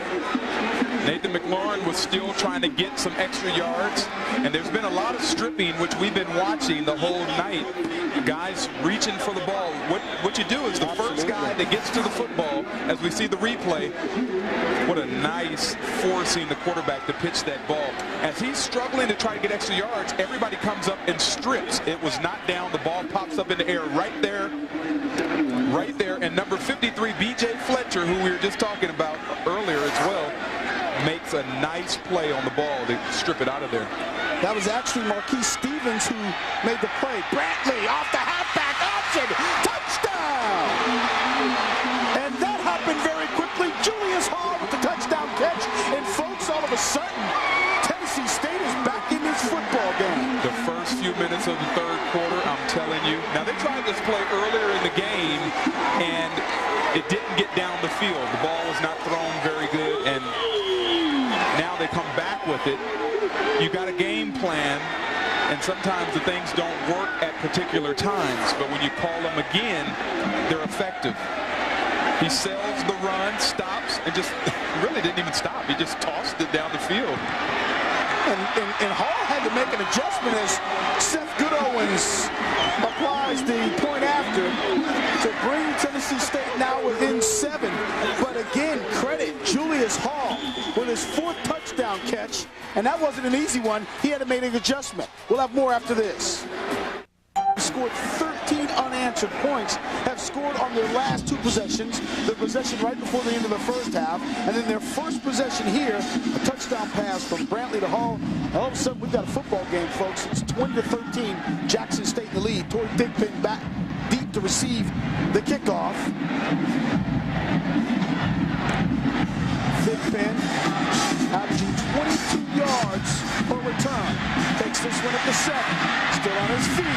Out by the 30. And gets about the same amount of yards as he's averaging. He takes the ball out to the 35-yard line. That'll be actually a 32-yard return. I like the way he's running this football. I mean, he's determined. He's running in there. He doesn't want to break down. He had to make a cut right there to get to the outside before he's hauled down. But that was a very nice run. You can start on the 30-yard line each time and only have 70 yards to go for a touchdown. That's not bad. One of the hardest working players on the team as we've got movement on the offensive line, and that's Jason Ensminger on the 74, the transfer from the University of Colorado. He's a senior from Temple Hills, Maryland. Temple Hills. Yeah, we like to say Temple Hills in the house. Black Entertainment Television up in Washington, D.C. So Temple Hills is one of the neighbors. First down. B.J. Fletcher made Jason Ensminger move. Talking to him a little bit, probably. Trying to get him going. Fletcher wasn't even supposed to start. He wasn't even on the 2 deep when you get that information. But for a young man that wasn't supposed to play, at least in our eyes, he has done a heck of a job at linebacker today. Number 53. The fake. And here's Kent. Kent is dragged down. And boy, he got hit hard. Curly Grayson, you've got big Walter Reese there as well. Not an easy day. And even Fletcher was around the football. Actually, this was a bobbled snap.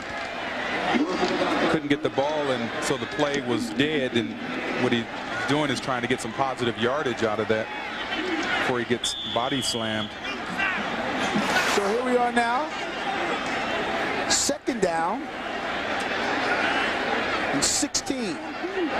Robert Kent, who completed just 1 of 12 passes in the first half, is dumped. Sack to Desmond Scantling. You know, your fullbacks are supposed to be able to be great blockers. Damian Ducksworth, number 42, does not get the cut block on Desmond Scantling, number 56 right there. And watch this one-on-one, Ducksworth against Scantling. He gives him the old limp leg and goes over the top of the cut block to Damian Ducksworth. Now, Damian is a pretty... limp leg? Was it Ducksworth who went down with the limp? No. Ducksworth went low on Scantling. Scantling gave him the old dead leg and got over him. 3rd down and long, and a little delayed handoff to Ducksworth, and that's sort of just saying we just want to get rid of this football and giving it right back to Tennessee State. And you can see now how the pep in the step of Tennessee State has arrived.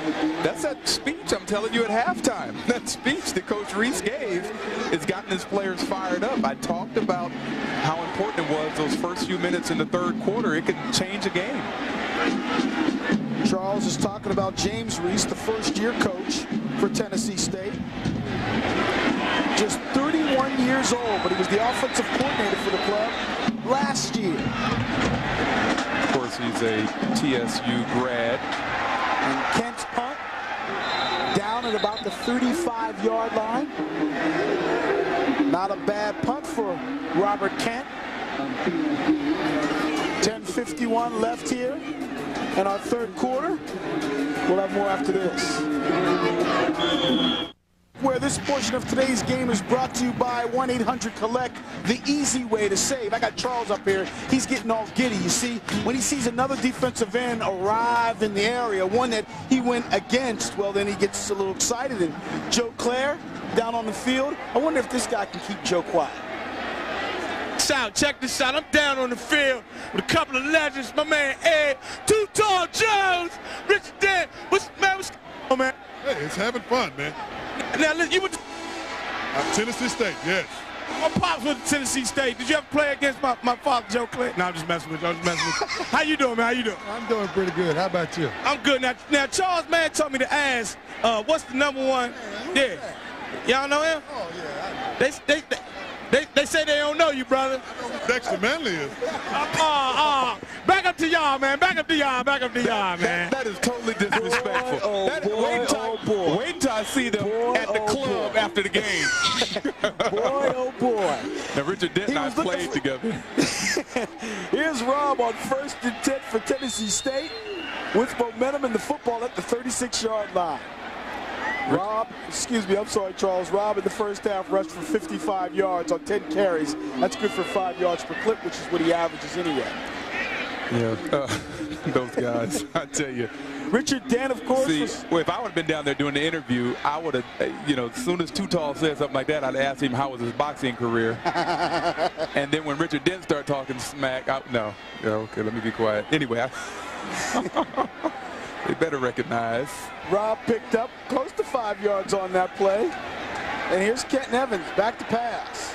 Again, pressure. Evans over the 40.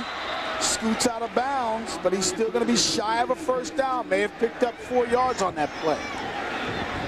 Right now, his best asset is his legs. He's gotten himself out of a bunch of trouble with those quick feet of his. Well, in the first, I'm sorry, Charles. We see him setting up. He didn't see anything. He gets on the corner. What the receivers have to do to help him out in this situation, when they see their quarterback scrambling, you've got to come back towards the football. Create an opportunity for him to get it to you. And we've got an offside. We're going to see whether Jackson State was pulled off. First half, Kenton Evans also ran the football for 20 yards. I don't know if I'd be messing with big Isaiah Hayward, 6'4", 315-pound senior, but you know what?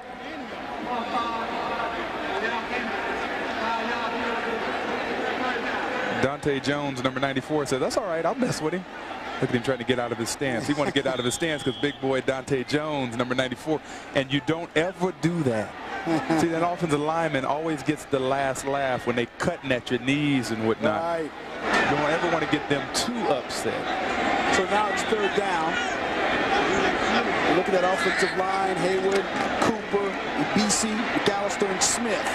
Giving good protection. Pass is complete. As Andy Duroger makes the catch. Good for first down yardage as they go inside Jackson State territory. And maybe, just maybe, Kenton Evans is starting to feel that groove. Must have been the halftime speech. 18-yard pickup on that play. Nice setup. You see Dante Jones coming into your picture there. He made a nice rip move around David Clark, but it was too late as Kenton Evans gets the ball off. Duroger now has 2 receptions for 30 yards. Let's look at the effort by Rob. And Amariah Robb, the senior from Gallatin, Texas, with a great run right there. Amariah.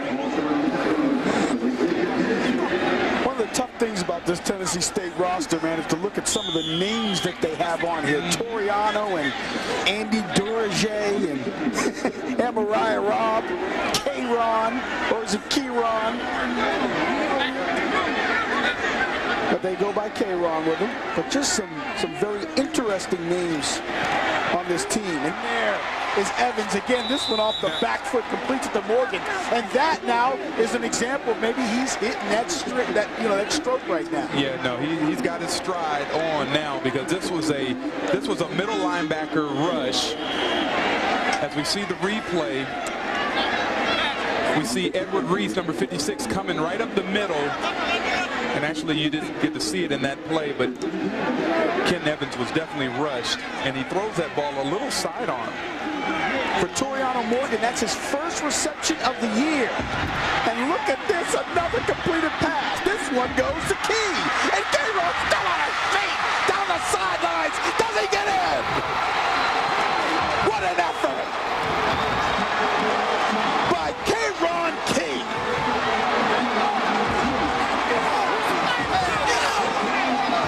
25-yard touchdown play for K-Ron Key, and boy, I got to tell you, you got to give him all the credit for that one. Yeah, that was all K-Ron. He had a guy draped on him when he caught the ball. We're talking about, at this point, we're talking about 1-2. As you see this, once again, a nice throw by Kenton Evans off his back foot. and then it's all K-Ron right here, breaking one tackle. I mean, he tried to disrobe him, breaks both through those, breaks a third tackle. Kick is up, kick is good, game is tied. And when you break a tackle attempt by Edward Reese, you've done something, which is exactly what he did on that play. 20 unanswered points. We've got a game, folks. Absolutely. 8:14 left in our third quarter. It is 20-20. We'll be back with more after this. Kenton Evans has completed 50% of his passes. I mean, he really has picked it up, and because he has gotten hot, his Tennessee State Tigers have gotten back in this football game, and we're all tied up at 20 apiece. Evans is 4 of 5 here in the second half, and his team is looking good. Well, what's happening is this Tennessee State football team has gone to the little short passes. They're not trying to throw the ball down the field deep. They're throwing it to normally in a situation where you're getting one-on-one coverage where you can break a tackle or make a play, but they're putting the ball in the athlete's hands and letting them make plays. Torrey Thigpen is back deep to receive the kick of Seth Goodowens. And this would be an excellent time to run this thing back and get the momentum to change. He had a 75-yard punt return last week that was called back. He's still on his feet trying to get to the sideline, but boy, Tennessee State converges on him at about the 28-yard line. It'll be 1st and 10, Jackson State. Tennessee State has gotten back into this game, and they haven't been doing it with a whole lot. I mean, it's just, like you said, the short dinks, but 6 plays, 65 yards, took just 2.5 minutes, and of course, the key play was the touchdown pass to King. K-Ron just, he worked that. He worked that hard. He wanted that. So now it's 1st and 10 for Jackson State. Robert Kent has been your quarterback. T.C. Taylor was the returning quarterback from a year ago, was an important fixture at the offense, and started the first 2 games of the season. With 4 interceptions, I mean, you know, you need to make something happen. 4 interceptions and only 1 touchdown pass, so they brought in Robert Kent, who they feel is more of a pro-style quarterback. And boy, oh boy, Tennessee State has turned up the heat. Walter Reese with the tackle there on Nathan McLaurin. And you just, if you're a Jackson State fan, hope that it doesn't start to snowball on you. I mean, where you get to the point where Tennessee State starts doing everything right and nothing you do is right. But what they need to do is they can't go 3 plays and out here. They have to establish something right here. They have to move the ball down the field. Even if they don't score, you've got to control the ball for a while, give your defense a little bit of a rest. It is, like I said, a cool night. So McLaurin again with the carry. This time he picks up about 7 yards on the play. I like the way he delivered the blow on that play. You know, you're the running back. You're supposed to be getting tackled. The defender is supposed to be bringing it to you. But watch McLaurin as he delivers the blow. Huh? What? You see that? You hit that? You feel that? Huh? You feel that? And listen, the guy that he delivered it to, Marquis Stevens, was a former linebacker who used to be a defensive end who's now a safety. So he's got the body of a safety. I don't know about other positions. McLaurin would probably agree with you. A little mix-up right there offensively for Kenton. He's forced to eat it, but he may have gotten close to a first down but he still looks like he's maybe a yard short. Now this is going to be interesting. You punt the football and keep the momentum. Now somebody turned either the quarterback turned the wrong way or the running back ran to the wrong hole on the wrong side of the quarterback. I'm not sure. So they're going to punt this football and put it back in their defense hands to really try to stop and take the air out of Tennessee State's offense. And Robert Kent, who averaged 39 yards per punt in the first half, is back to punt. And they've got the big man, Julius Hall, back to returning. At the 25, at the 30, at the 40. He's at midfield, looking for some blocking. Cut back the other way. He's now at the 40. He's still got some blockers in front of him as he makes his way down the sideline, forced out of bounds inside the 15-yard line. You can just feel it.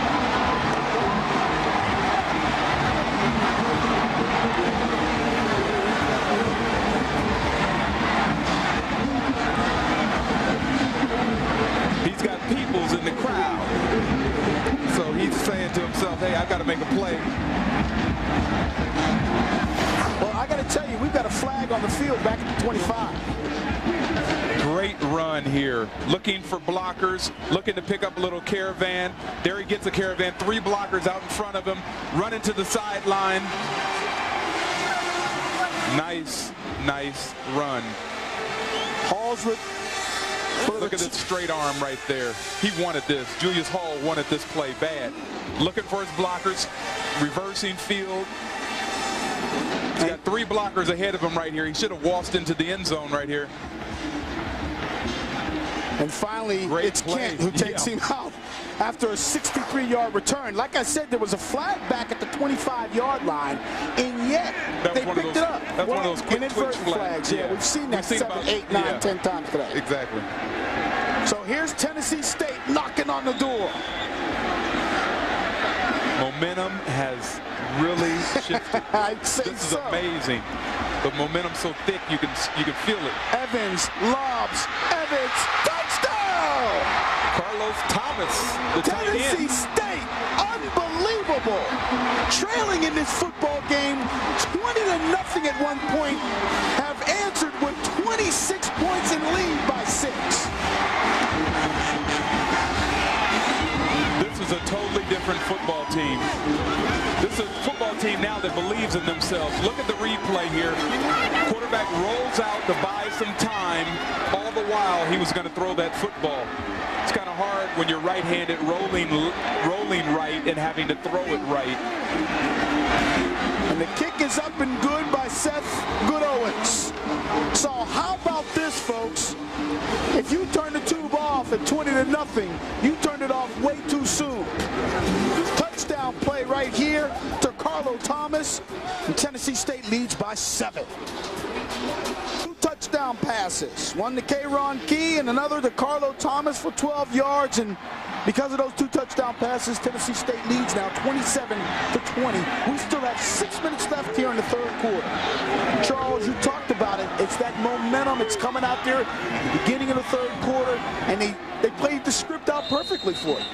I think Jackson State is still dealing with those, orange slices and a little lactic acid that's built up in the muscles and all the stuff that you get when you go in, when you're all sweaty and you're hot and the momentum is yours and you're doing well. You go in there and you sit in those chairs and you watch the ball. We can't get the ball to stay on the tee there, so somebody's got to go over there and hold it like the old days. Well, back deep to receive this kick is Torrey Thigpen, and like I said before, Thigpen is due. I mean, they're waiting for this guy to break something open. This would be a perfect time for him to do that. As I said, had a 75-yard punt return called back last week, which would have given his club the lead. The victory, probably. It was 3 minutes and something left to go in the game. Over Texas Southern, but they ended up losing to TSU. And here comes Thigpen, 15. And taken down at the 22-yard line. That's his average, too. And a good play there by Bilal Davis, as well as... And look at the score by quarters here. Jackson State jumps out 14-0. The 2nd quarter, it's 6-6 even. And the 3rd quarter, it's been all Tennessee State. It's like a new team. A new vision. And you might want to say that it was really theirs near the end of the 2nd quarter, because that's when they got that first touchdown to get going. They didn't really get the momentum there, though. They missed an extra point. They didn't really have the momentum. They've gathered the momentum up from Jackson State and from this crowd and from the band and from everywhere. Let's go on down to Joe Clare standing by on the sideline. Yo, thanks, George and Charles. I'm standing here with a legend, Tennessee State alumni, Ralph Boston, 3-time Olympic medal winner. How you doing? The momentum is picked up. Tennessee State is winning. How do you feel? Well, I just brought that with me. You see, when I came out on the field, they started doing it. What's up, George Johnson? You all right up there? I'm doing good. How you doing, sir? Hey, George, I just let you know. See, I come from good stock. This brother went to school with my father when he was at Tennessee State, and they said they conspired to create me. That's how I got here. That's why I'm here reporting the game today. George, I got to tell you, I had nothing to do with that. But the word conspiracy. It's all good. Back to y'all, man. Back to y'all up top. All right, good looking. 3-1. with. That is scary. They conspired to... The word conspiracy fits somewhere there. Whoa. All right. But Joe is having a good time. It always feels good when you get around somewhere where you feel comfortable, and that's the atmosphere that you get when you go to black universities and when you attend them and when your parents attended them. My parents went to Dillard University down in New Orleans, Louisiana. New Orleans. Yeah. So here we go. Torrey Thigpen. Going to give it a shot again. Takes it at the goal line. Out to the 20, and he's tripped up at the 22. So nothing ventured, nothing gained, and absolutely nothing gained on that one. As those start from the same place he was at from the prior kickoff. You ever hear the phrase shoestring tackle? This is what we see right here. Just gets, actually, I think that was the line. There was a little line monster right there. Reached up from the white That chalk. monster has been pulling flags all over the place, tripping up runners. So 5:41 left here in our third quarter. You see the score, top left of your screen. Jackson State, we'll see how they answer. A little quarterback draw by Kent. And credit Bryce Smith, he stayed home and made the play. Well, they brought that right there. What we saw was a stunt by Walter Reese, the linebacker. They just brought one linebacker just to bring an extra rusher. You see him at the top of your screen right there. Runs into Damian Ducksworth. Pick up of about 4. Let's make it 2nd and 6. And they're doing it again. Pressure. And this time he gets his pass off, and a great catch by Torrey Thigpen. Didn't gain any yards, but the effort. Yeah, that catch was kind of uncalled for. It's like, you know, I did all that, got my ribs kind of broke up a little bit, and I didn't gain a yard. What we're seeing Tennessee State now do is they're rushing extra people on every play now. They're bringing linebackers on every play. One we saw 2 plays ago. This time they brought 3 linebackers to put pressure. Well, Robert Kent is just a freshman, so he can be rattled. Here he is throwing a pass, and boy, that should be good.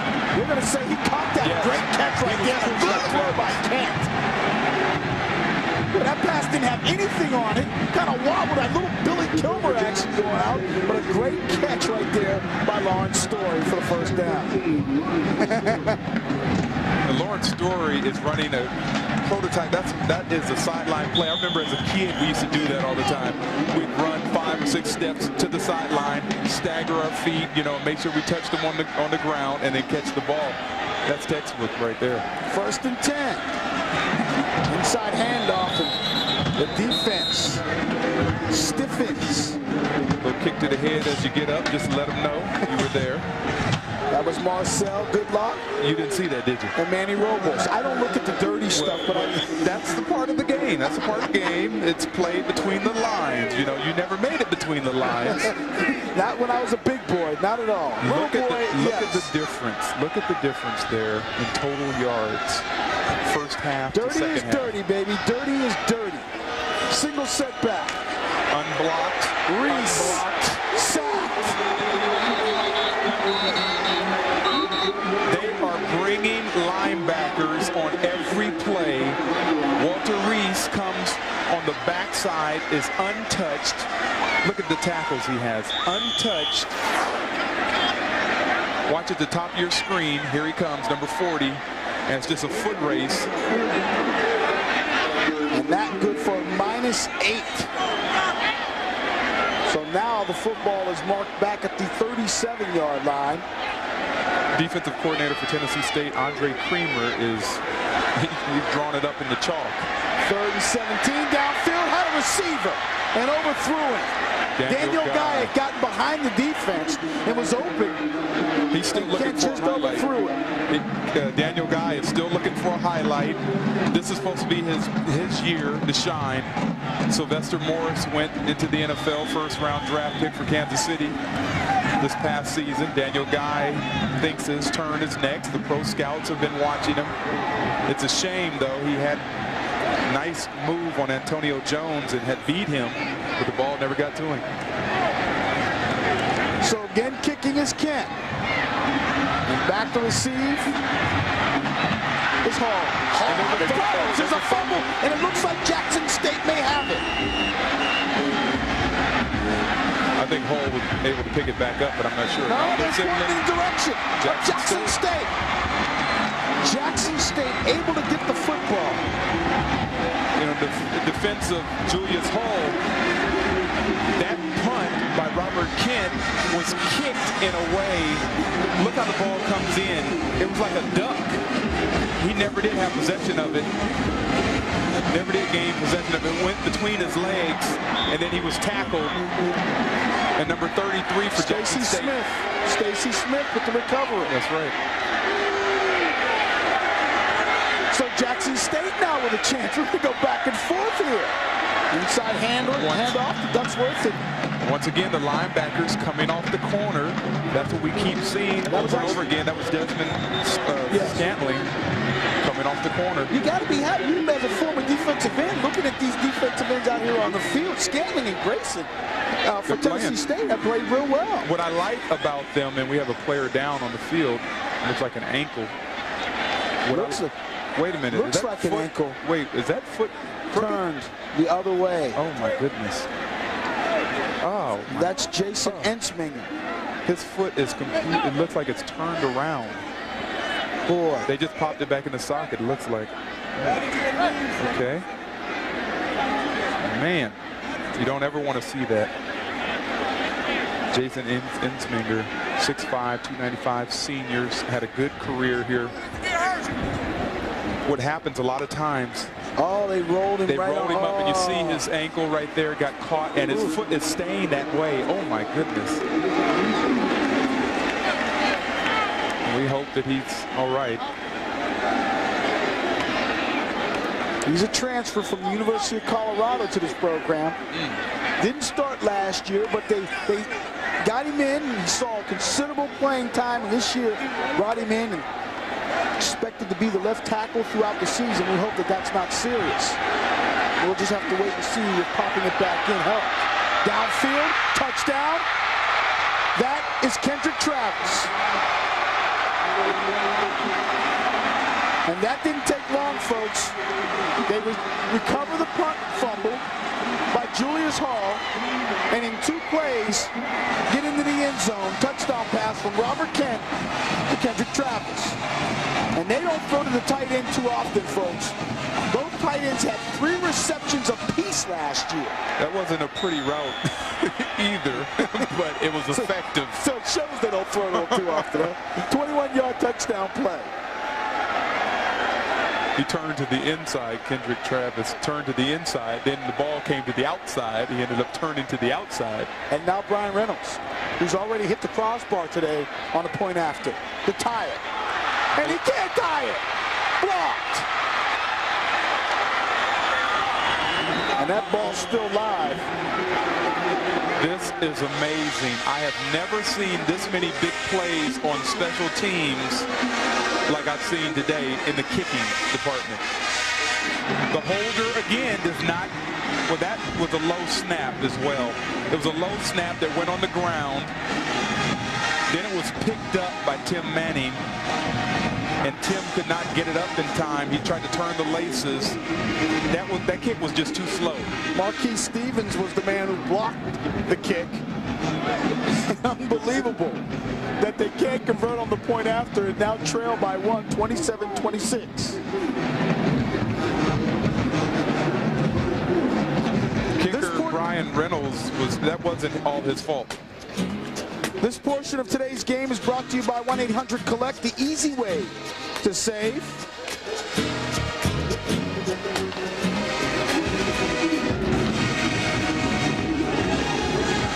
Let's take a look now at our 1-800 connection play of the game, and it's this touchdown right here that brings Jackson State within 1. 21 yards from Robert Kent to Kendrick Travis. That is your 1-800 connection play of the game. Today's connection has been brought to you by 1-800-COLLECT, the easy way to save. And actually, we could have been doing 1-800-COLLECT for about the last half hour because we've seen some unbelievable connections. I mean, Evans comes out, throws three touchdown passes. Jackson State answers with that one from Kent to Travis. And now Michael Durden having his problems getting to the outside. Jackson State getting good coverage from their special teams. You know, you talk about special teams. Special teams, this game is going to be won or lost by special teams.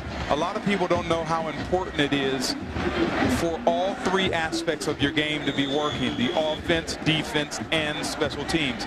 The teams that take care of the business on the special teams nowadays end up winning a lot of ball games. What happens on special teams is there's huge chunks of yards to be gained or lost on special teams, and also points. So here's Tennessee State with a 1-point lead. Kendrick, Kenton Evans over the middle. Good defensive play out there for Jackson State. And again, it's that middle linebacker, Edward Reese, who got a hand on the ball. He's everywhere. He was in his zone. He saw the ball come through his zone, and you see Ensminger, they're wrapping his leg. I'm sure that I hope it's an ankle. Look at him trying to root everybody on. He's not worried about his ankle right now. Can you pop something like that in place and maybe miss a couple of weeks as opposed to the whole season? Well, if it's his ankle, which it looked like it was, his foot was turned sideways kind of, you have ligaments that hold that ankle in place. What a great Look at Rob. Marcus Greer has missed so many tackles tonight, and I hate pointing him out like that. I mean, that could have been a play made on the 12-yard line for a 6-yard loss. Instead, Rob is able to advance the football 8 yards.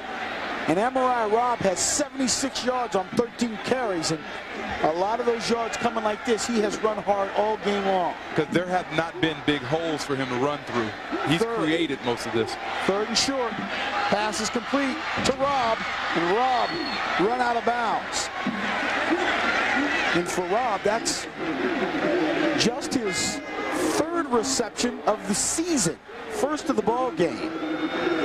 Kenton Evans is really settled in at that quarterback position. He really is, he's playing extremely well right now. And here's the reception. Great hands. They should be throwing the ball to him more. Well, Rob can catch the football now. I mean, last year he had 702 yards rushing. He took a seat on Jackson State's bench. Got knocked to his seat. Just to talk to him a little bit. But he caught several balls last year, this time trying to get to the outside off tackle. But it looks now like Tennessee State says, hey, we're going to put it in the hands of Amariah and let him try to take some time off this clock and pick up some yardage. But as I said, ran for 702 yards last year, 6 yards per carry. Led the Tigers in rushing. And had 213 yards against Tennessee Tech last year. But last week he turned his ankle against North Carolina A&T, but I haven't seen any effects, lingering effects of a bad ankle. Well, you remember when you were young, how quickly you healed. Yeah, and he's still young. 2nd down and 10. Evans, nice little play right there to Durage. And Andy gets out of bounds after picking up about 5 yards on the play. Number 54, strong side linebacker, Zach Grady, came in on the corner right here. Watch him. He had a chance to get his hands up and knock this ball away. He tries to swat at it, but couldn't get there. And Andy Durage makes a nice move. I would assume that's a good sign when you can start throwing that out pattern with some efficiency. That's one of the hardest passes to throw. And look like Kenton Evans is starting to settle down right now as he completes yet another pass to a receiver. This one is completed to Carlos Wright for a 1st down. He's really getting very, very comfortable in there. He's now looking all over the field. Earlier in the game, he would look to one receiver and throw the ball to that one receiver. And on this particular play, I saw him look to 2 different receivers before he made his move.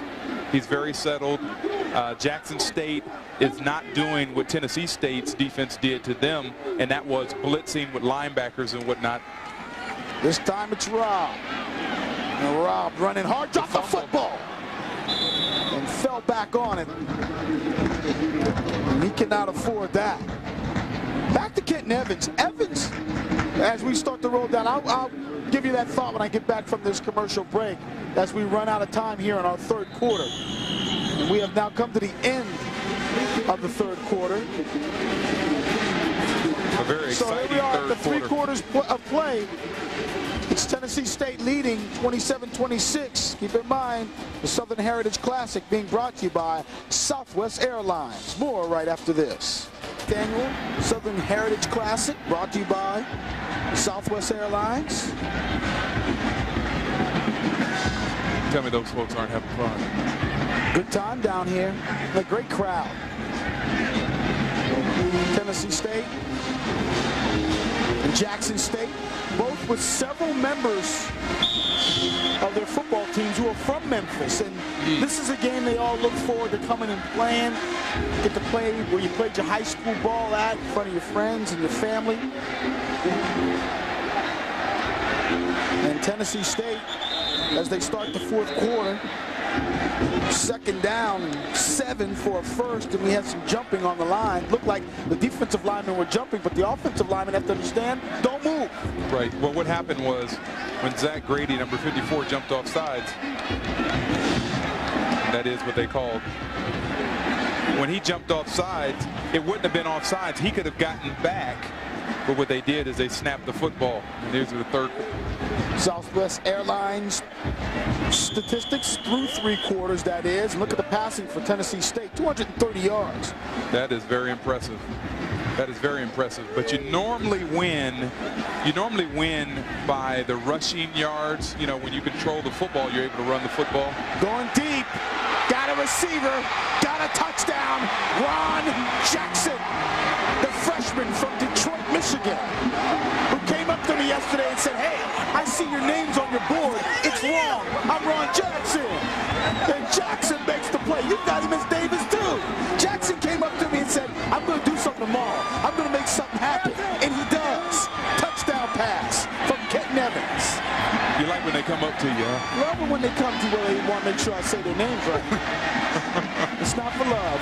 It's just make sure you say my name right. 39-yard touchdown play. What makes this play happen is not only was it a great pass, but on the receiving end, Ron Jackson ran under the football. And it looks like the point after is no good. So we've had some problems, let's say. But with that missed point after, Jackson State still alive because now they trail by just 7. Right. So that was a big miss for Tennessee State. He hits that point after, and now they're sitting comfortably, and JSU is looking for a 2-point conversion if they score. The penalty we assess on the kickoff. So a personal foul penalty was charged. We'll try to sort things out here from Memphis, where with 14:41 left in our football game, Tennessee State leads by 7, 33-26. More right after this. 41 left here in our football game. Tennessee State leading 33-26 after just scoring on a touchdown pass play to Ron Jackson from Kenton Evans. And Evans now starting to feel just very comfortable out there. He's finding his receivers. He's throwing a pretty ball. That one was a beautifully lofted ball to his receiver. And he actually threw it out in front of him. Threw it out in front of him, made him go get it. And now Jackson State trailing by 7 gets the football. Short kick. Takes it at the 30. This is actually Thigpen. Thigpen still looking to break it. We look like we got a face mask on that one. Good call. Good call. That's what it was. And there's 2 flags coming out. Wright made the tackle, but grabbed a little mask with him. No, that's a big mask. A little mask would be 5 yards. A big mask is 15. This ball was only kicked to the 30-yard line. Thigpen gets it, follows his blockers, and then all of a sudden decides to freelance. And watch right there, the face mask is grabbed. Now that can hurt your neck. His neck could be sore tomorrow. That is very dangerous. Well, Deion Giddens was the guy, number 2, who actually had made the best tackle of the 2, but they could not use that penalty because leading by 7, Jackson State now has got great field position. They're at the 35-yard line, not far to go for 7. Still in. at quarterback. McLaurin takes the pitch. McLaurin finds a hole. He's at the 20. Great and finally tackle. tripped up. Great tackle by Marquise Stevens. It was over. And there is something about McLaurin. He doesn't run hard. It's just he's very patient, kind of just going through. I don't know about not running hard. Well, I don't mean it that way, but he's running hard, breaking all the arm tackles at the point of attack. And Marquise Stevens tries to tackle him up high, ends up sliding all the way down to his shoestrings. There you go. 20-yard pickup on that play. 1st and 10. Ball's at the 15. Again, McLaurin. And after a pickup of a couple of yards, he's brought down again by Stevens. Let's go down to Joe Claire on the field. Joe? Yeah, I got an update on Jason Ishminger, the defensive tackle for Jackson State. His ankle is dislocated, and he will not be in the rest of the game. His family's watching. He's chilling. He's relaxing now. He's just going to chill and watch the rest of the game. Back to y'all up top, man. That's all I guess he's cold chilling because he's got ice on right now. That looked like it was dislocated. That is actually good news that it's not broken. 2nd down, and Kent looking for Guy. Guy had actually stopped, and it looked like Kent was throwing sort of a fade pattern to him. That's exactly what Kent thought was the play. Of course, Daniel Guy was trying to, he didn't care what he ran. Just give it to me. As long as he gets the ball. Just give me the ball, baby. I got my crowd here. You know, I'm from this area. Throw me the ball. The other number 3 that got his, I need to get mine. 3rd down and 7. Talking about Tennessee State's Julius Hall. Little option. McLaurin. McLaurin had to hold on. Fumble. Fumble. He never had the ball. Never got it. And the ball is recovered for Tennessee State by number 88, Danny Roberson. Roberson, yeah. Haven't heard his name all day. Last year, Danny was absolutely impressive in the game that we did here. He kind of quiet in this one, but he gets the fumble. These always scare me, these options. The running back has to get the ball before he looks upfield to see where the hole is. So what happened here with the rookie, and actually it hits him in his helmet. The ball was pitched a little high to Nathan McLaurin, and he was running without the football, trying to desperately find it. That was a huge turnover right there. Look at the turnovers. It's even right now. And normally when the turnover ratio is even, you've got a pretty close ball game. Well, we've got a good one here. Tennessee State leading by 7. They have the football. That was Darnell Brantley with the carry. Now momentum just swung back to okay, George. It swung right back to Tennessee State. All right, now I don't know how you can laugh quiet like that. That's pretty good. I need to learn that. Pass is complete to Dorje, and he is gang tackled by a host of players, led of course by Mr. Edward Reese. And well, I'm going to get tired of saying number 56's name, but he continues to just be on each and every play defensively. Now this is a huge play right here. It's 3rd down and 1 for Tennessee State. Talking about the momentum, I'm not going to say that it swung or swang, but anyway. It's no longer with Yeah. If Jackson State can stop them from getting this 1st down like they look like they're getting ready to do, they'll have to punt the ball, and they can still have an opportunity to get the ball around midfield with 11:42 left to go in the game. Reese, along with Marcus Greer, teaming up on Brantley on that play. That was a 3rd and 1 situation. So now here we go, 4th down. If I had to pick, if I was doing a scorecard, grading on the different positions on the team, I would give linebackers today an A+. Linebackers on both sides of the football have done extremely well. Ashley Johnson punting for a thick pin. We have a flag. And boy, what a shot! Oh my goodness! Oh my! You just cannot have a mental mistake like that. Cunningham. You're supposed to have an opportunity to catch the football. You cannot. That is 15 yards. You see the coach snatching them. Like, what are you doing? He wasn't thinking. And it's mistakes like that. I'm happy for Torrey Thigpen that he's able to get up. So there were 2 flags. There was a flag before the punt, and then there was the personal foul hitting the return man before he has an opportunity to catch the ball. A dead ball, false start on your offense, 5-yard penalty, 4th down. Now, I cannot believe that. I don't agree with this at all. They are saying that it was an illegal procedure. So somebody on the offense moved. Look at this hit. This hit is well, he hit him right in the chest, and you do have low padding on the chest area, no shoulder pads. So the 7-on-7 drill is not supposed to be that physical. The landing is what probably is going to hurt him in the morning. Neck and shoulders will be a little stiff. He'll have to have that masseuse work on him a little bit. And those orange wedges. So with the penalty, which we quite frankly still can't figure out up here. Well, what happened was an illegal procedure, so they took the ball back, 5-yard penalty, and now they have to repunt.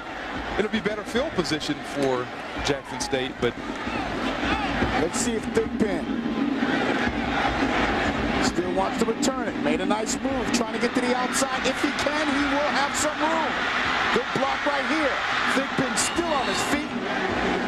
Finally brought down by Donnell Brantley. He ran 50 yards to gain 6 yards on that punt. He's at the 44-yard line where it'll be 1st and 10 for Jackson State. They trail by 7 with 10:48 left in the ball game. And you'll see the rest of it here on BET after this. Is here, the Southern Heritage Classic, and you can enjoy yourself no matter what your age at this football game. And you don't have to be a football fan, but if you are, you got a great game going on. And if you're a fan of big-time players, we had 2 of them coming in, 2 guys that they consider pro prospects, and they both wear number 3. 3's the magic number. Look at tonight. Look at the numbers there. That is incredible. 4 catches, 51 yards, 1 touchdown. Daniel Guy, also a Memphis native.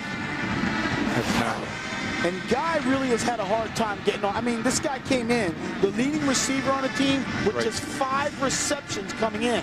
You cannot be the leading receiver after 2 games and just have 5 receptions. Well, we've seen that. Unless, of course, you run the wishbone. You play for Oklahoma. Well, we've seen that this team, T.C. Taylor had started the other 2 games, 4 interceptions, only 1 TD, 38% completion.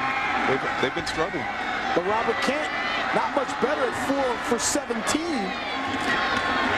but doing the things to keep his team in this football game. They still trail by 7 as they get possession of the football inside Tennessee State territory. And then on 1st and 10, they hand it to Damian Ducksworth, and Ducksworth carries it for about 2 yards. Ducksworth now with 32 yards on 10 carries. He's had a hard 32 yards.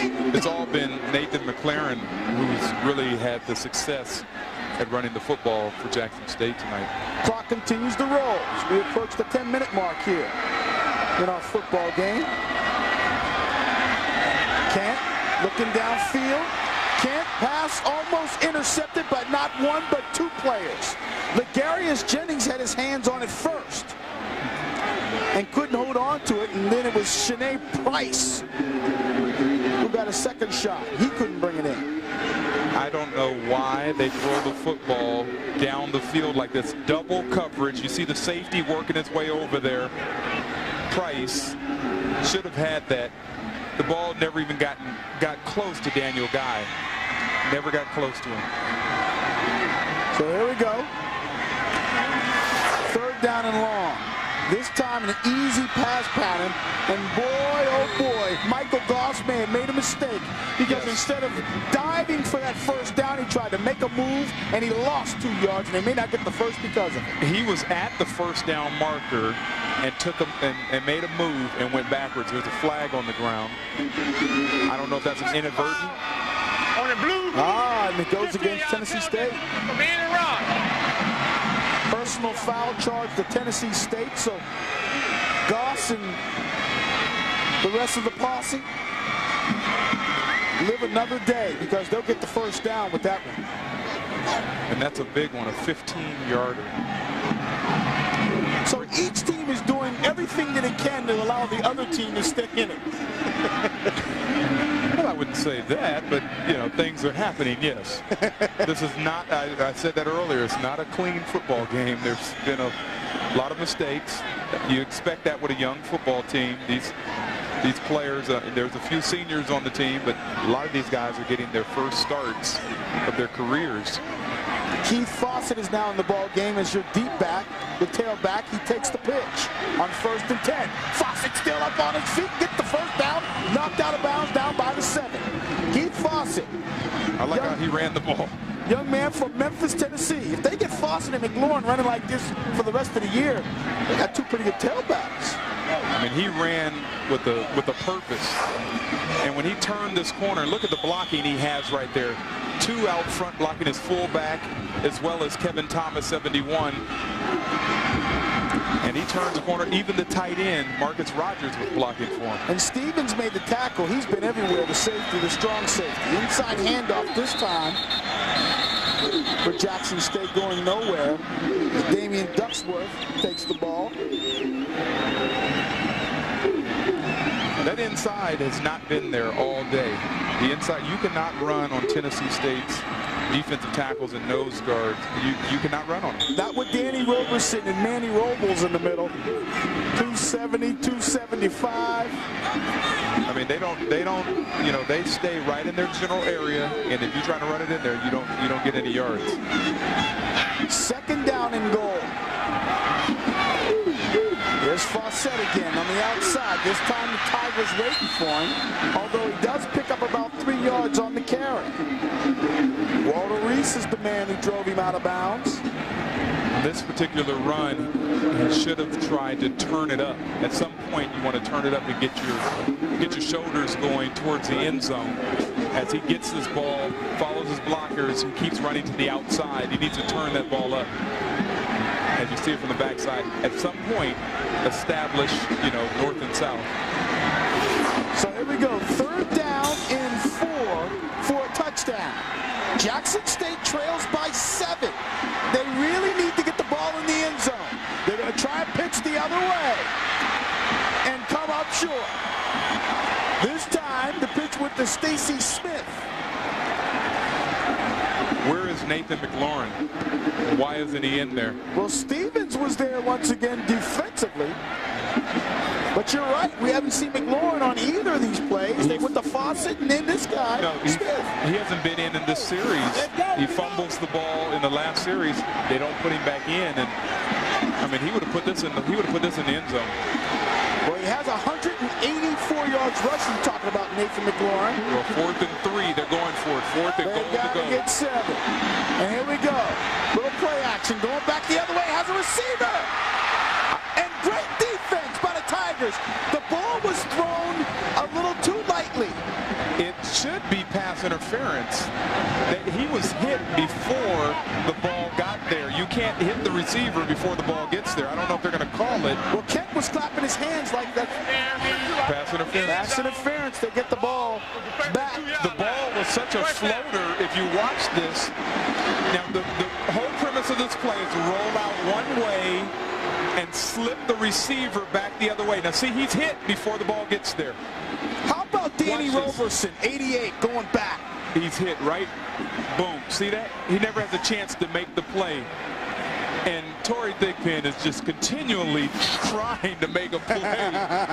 Jermaine Beal is the linebacker who made the contact initially before the ball got there, number 50. So 1st and goal for Jackson State. Quarterback sneak up the middle. And Kent is short. Just about the 1 yard line. And Reese down there shoving a little bit.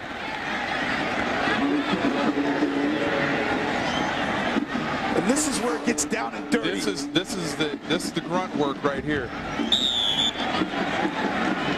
And you want to establish the line of scrimmage. The offense wants to move you across the line of scrimmage. That was pretty much a toss-up right there. A lot of blue jerseys across the line of scrimmage, but it opened the hole. 2nd and goal. I'm going to ask you, the 2nd second and goal. They go Kent up the middle again with the quarterback sneak. And everybody, you've got Jackson State players saying touchdown, but no one else. And now a flag goes up. Touchdown is the signal that they're giving us. That was the latest touchdown signal I have ever seen. I don't know what happened there. That took way too long to say touchdown. And then a flag came up before the touchdown. There's this line play again. Look at that. Goes through, plow drive. Now we can't see because of the line judge here. But I think there was some angry players discounting the call and may have put a hand on the receiver, on the referee. I don't know how he can call this a touchdown. I don't even see the quarterback. And it took about 25 or 30 seconds before he actually called touchdown. Well, that'll bring on Brian Reynolds, and we've watched Brian Reynolds miss 2-point afters already. He had one blocked, and before that, he hit the uprights. He needs to connect on this point after to tie things up at 33 apiece. Tim Manning is the holder. He is also the slot receiver on this team. And he is holding, and it's been an adventure almost every time. Manning is a brand new holder this year for him. But the kick is up, and the kick is good. And Brian Reynolds ties this football game up at 33 apiece. I think we're just warming up, Charles. So take your coat off and stay a while. Taking care of Mom's a thankless job. She thinks we own stock in the electric company. And she's so busy, she never has time to eat a good lunch. Well, Betty Crocker's changed all that with these brand new Bowl Appetites. Add water, microwave it, and in minutes, a lunch made just for you, like pasta Alfredo. And she finishes every last bite. Delicious. New Betty Crocker Bowl Appetite lunch bowls. What a great idea. There are times when you have trouble sleeping because you can't stop thinking about the tensions of the day. Try something different. New Aluna Sleep, the herbal supplement that won't knock you out, but relaxes you so you can drift off to sleep naturally. Aluna is not a drug. There are no groggy side effects. It promotes a natural sleep pattern in just a few nights. New Aluna. It doesn't make you sleep. It lets you sleep. Well, thanks to a quarterback sneak by Robert Kent, Jackson State has tied this football game up at 33 apiece with just 7 minutes left in the game. As once again, we bring you the pageantry that is black college football here, Jackson State and Tennessee State. George Johnson along with Charles Mann, Joe Claire also in the house, and so are a whole lot of folks. The announced attendance, 52,113. Not a bad crowd for a college football game. So Reynolds will kick things off. And now it's time for this number 3 to do his thing. Julius Hall at the 20. Scooting out and slips. At about the 32-33 yard line will it be first down for Tennessee State. A look at the scoring drive. 10 plays, 44 yards. Couple of flags, a little bit of pushing, lots of name calling, and we're all tied up. Okay. Still making mental mistakes as a young team, and I'm talking about Tennessee State coming into this game. They had 18 penalties in just 2 games. Wow. And they've had their share of penalties in this game that's kept drives alive. Penalties in this game that gave the ball back when it was kicked off, and punts that were called back. And here we go to the air again. Going deep. Pass is caught. Wonderful pass by Julius Hall. And Kenton Evans is in a groove, folks. Let me say this. Julius Hall was covered. He was covered as well as you could be covered and still made the play. And you see Kenny Bryant saying, look, I did all I could do. I was all over the guy. Look at, he is all over him. Wow, what a catch. That ball was thrown where the only place that it could be caught by the receiver, and that is to the outside shoulder. 34-yard pickup on that play. Kenton Evans just answering everything Jackson State does. And I'm talking about the quarterback for Tennessee State, number 15, Evans. Fake handoff. Gets away from one defender. Has some time. Little pump and scoots out of bounds at the 32-yard line. I've been talking about Maurice Greer this whole night. I even talked during a commercial about Randall Cunningham and how Randall Cunningham used to elude us. And you missed so many sack opportunities. Number 96, Marcus Greer, the defensive end, comes free and cannot stop Kenton Evans. You talked about Tennessee State and the mistakes they're making in the penalties. 13 penalties for 103 yards. So again, true to form, they are getting flagged a little too often. Here's Evans. Whips that pass, and boy, that was early contact. There you go. Pass was intended for Ron Jackson. And there was a pass interference call. Flag is lying back at the 14-yard line. And that flag was thrown by the back judge, who is looking at it from an end zone angle. He had a perfect vision. I looked at him when I thought it should have been a flag, and he was reaching, pulling it out. And once again, they're going after Kenny Bryant, which definitely held the arm of the receiver right there before the ball even got there. He kept his arm down so he could not extend it to catch the football. And talking about penalties, that's now Jackson State's 7th penalty of the ball game. Penalty, Memphis, starting foul. First down. And with that, they pick up another 15 yards. So in the first half, it was 20 to 6 going in at halftime. An ugly 20 to 6. 20 to 6. Who would ever thought we'd have a ball game like this? We've seen some unbelievable plays, some good returns, some good catches, some good running. Here's Rob trying to cut back. Rob still on his feet, and another flag comes flying in after he picked up 4 yards. Seeing a bunch of missed tackles, and that was a holding call on Tennessee State. A bunch of missed tackles, and even seeing uncharacteristically Edward Reese missing Rob on there. You can't leave your feet when you're trying to make tackles there. There was Edward Reese missing right there. A bunch of guys reaching out with their hands. The offense, foul been administered, a spider foul, 10-yard penalty, second down. 10-yard penalty on that one. Moves him further back to the 32. And once again, these are the kinds of penalties and mistakes that hurt a young football team as they're trying to develop. First down, Evans. Here comes the pressure. And Evans able to get rid of it and find a receiver in Donnell Brantley. And another flag down. And again, tackle, just terrible tackling out there. Edward Reese came out, tried to bowl him over as opposed to wrapping him up and bringing him down. And you've been harping on it all night. Well, what happens is when you normally see these kinds of missed tackles when guys get tired. Jackson State has been out there a lot. Look at the replay here as Kenton Evans decides where he's going to go with this football. And that's been Donnell Brantley, and that little pass, that little toss, if you will, has been very successful tonight. Karan Key turned one of those little flips into a big-time play, a touchdown run. Holding on the offense. Foul been administered. Previous spot. This game is getting even uglier by the minute in terms of execution on the football field.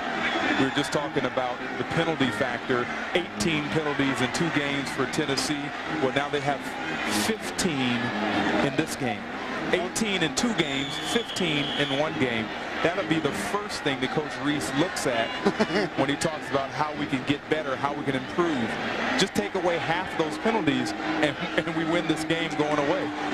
Evans fakes one way, comes back the other way to Hall. And a good defensive play that time by Edward Reese, who wrapped up and said, nope, I won't be pushing people down on this play. Grabbing and wrapping. How many times have we called his name? We've called Edward Reese's name a bunch of times. Yes, we have. And that's why he probably is the best middle linebacker in the SWAC. Nice play right here. Play fake one way, come back the other way. And Edward Reese, while he's being blocked, is making a tackle. Well, Jason McAllister trying to make the block, big number 76. 2nd and 30. Intercepted. And Mouton still up on his feet. And you cannot stop out out there, folks. You got to keep on going. And Mario did. Makes the interception. You can only pick on somebody so much. You remember Cecil Forbes, number 38, started in front of Mario Mouton today.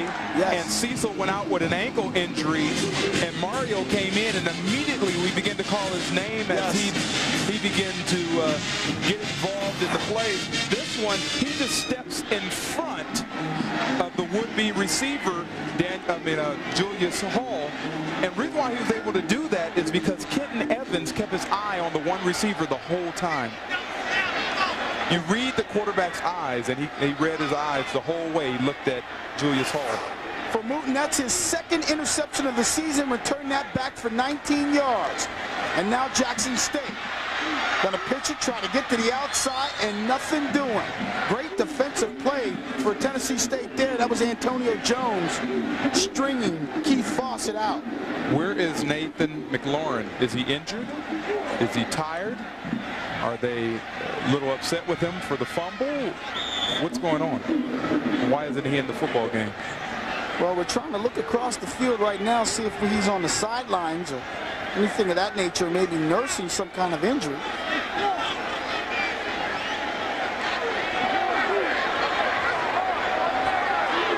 Second down. 5 wide receivers.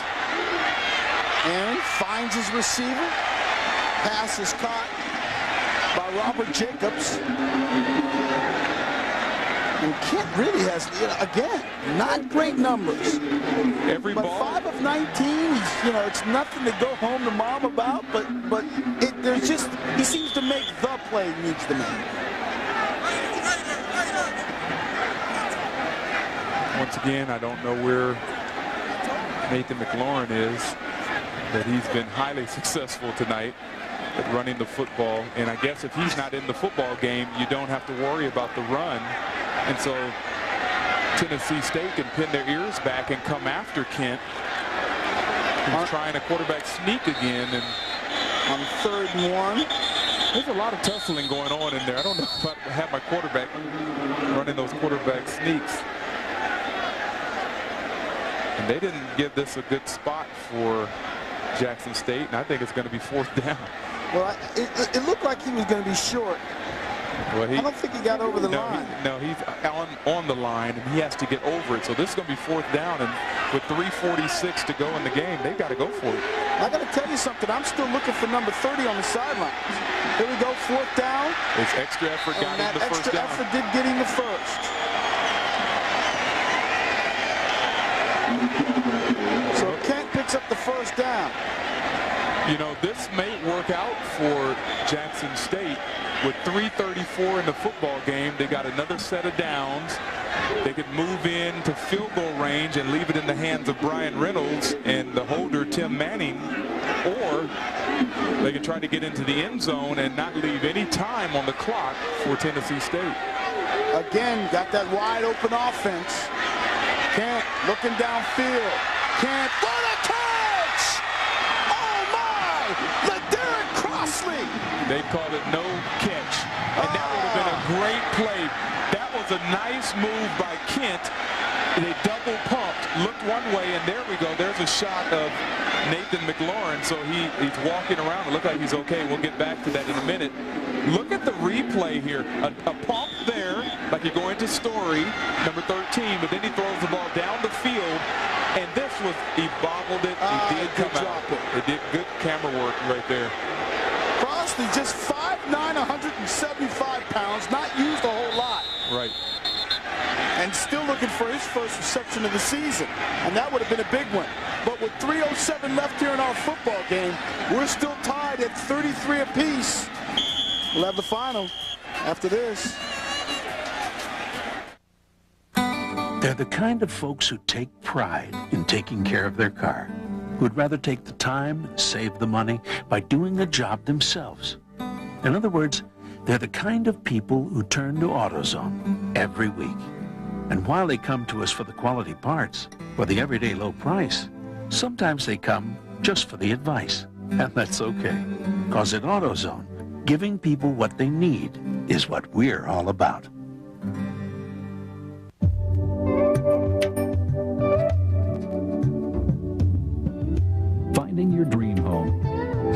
and protecting it.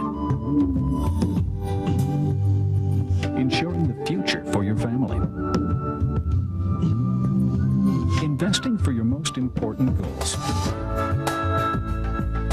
Millions of people build their future on the strength of Prudential. Which piece of the rock do you need today? Today's Black College Football Classic has been brought to you by Southwest Airlines. Southwest Airlines brings freedom to the net with affordable fares and frequent flights. Log on for low fares at www.southwest.com. Southwest Airlines, a symbol of e-freedom. And by McDonald's, we love to see you smile. Were you trying to rap there? I'm loving that flow. That music's just, I was working it, yeah. Okay. I was. All right. And there's your man. Right. So Nathan McLaurin on the sidelines, and not on the field as Jackson State chooses to throw it. Reese with some pressure, couldn't get a hold of Kent. Kent's still on his feet. Kent is a tough guy. He's a tough guy, though. Instead of running out of bounds, he tried to walk the tightrope down the sideline to get the extra yardage. You like to see your quarterback do that. I don't know if it's too smart, but you like to see your quarterback be a man about it, you know? Well, Reese forced him out of the pocket. Great pass rush by the outside linebacker, number 40. I got you looking at that kind of stuff yes, now. you did. Okay, all right. Great pass rush. Yeah. Forced him out of the pocket. There was nothing that he could do. I'm telling you, I like the linebacker play tonight on both sides of the ball. Both linebackers have done very well. It has been solid. 2:58, timeout on the field. 33-33. More after this.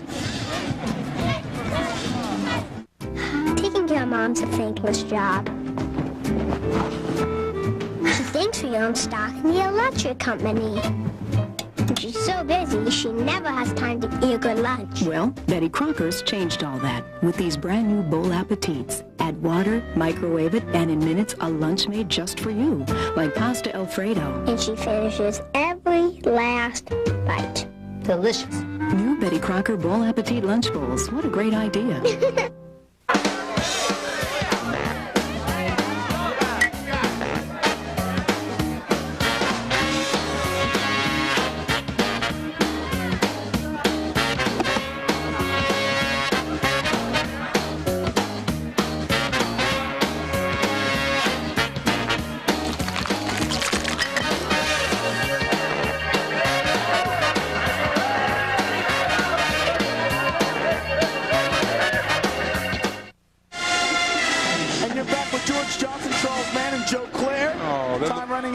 It's like our little girls. That's right. We both got girls. Both got little girls. Aww. I saw Coach Robert Hughes with his granddaughter yesterday. What do you think he's thinking right now? Not about her, but getting his first down. And boy, oh boy, Tennessee State says, not a chance. And who was that? Linebackers Fletcher. Linebackers all over the place. B.J. Fletcher. I mean, all of them are playing strong. You got to get upfield. The way you stop this play is get upfield. All kinds of linebackers in there on that play. Desmond Scantling. Absolutely. So now they lose on that play. Looks like 5 yards, which will make it 4th and 10. And we have a penalty marker on the field down at the 30 and another one at the 33. You know what we have not seen tonight that I thought we should have seen, especially with the athleticism of both of the quarterbacks? A penalty-free drive? That too. It's a quarterback draw. They're getting so much on a defense. Legal man down the field. 15-yard penalty to the previous spot. Then they called. How can they? Wait. They called illegal participation. So that means they either had 12 men on the field. The coach came out and tried to throw a forearm. Once again, you see the offensive coordinator, John Shannon, right there, orchestrating this. Robert Kent's numbers tonight: 13 rush yards, positive yards, 17, sacked 3 times for 22 yards. So now That's 13 rushes for 17 yards. 13, excuse me, yes. So he is a positive 5 yards, or negative minus 5. Negative 5. Minus. That's a shame. You know, you can't blame that all on him. The offensive line really has been no match on the outside for the linebacking core of Tennessee State. But these are the kind of mistakes that you talked about. And again, another penalty for Tennessee State. This is number 17, right? I think it's number 17, which is like, should be a record. Actually 16. Here we go. 1st and 10. Now you keep the ball on the ground and you just work your way downfield because you've got to be within field goal range. Although Brian Reynolds is your field goal kicker and he is yet to convert on one all year long. That was Keith Fawcett with the carry. He picked up close to 6-7 yards. Where's my bruiser? 5'11", 215 freshman Nathan McLaurin. Although this was a nice run. Watch how he keeps his feet moving right here. Keeps his feet driving. Positive yards. And B.J. Fletcher was in on the tackle. Clock still rolling. 1:50 left in the football game. All tied up at 33 apiece. Jackson State not in a hurry. Fawcett, great block out front.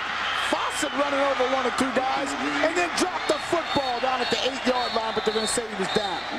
Did you see Damian Ducksworth and Marcus Rogers take number 56 linebacker Desmond Scantling out? That's what freed.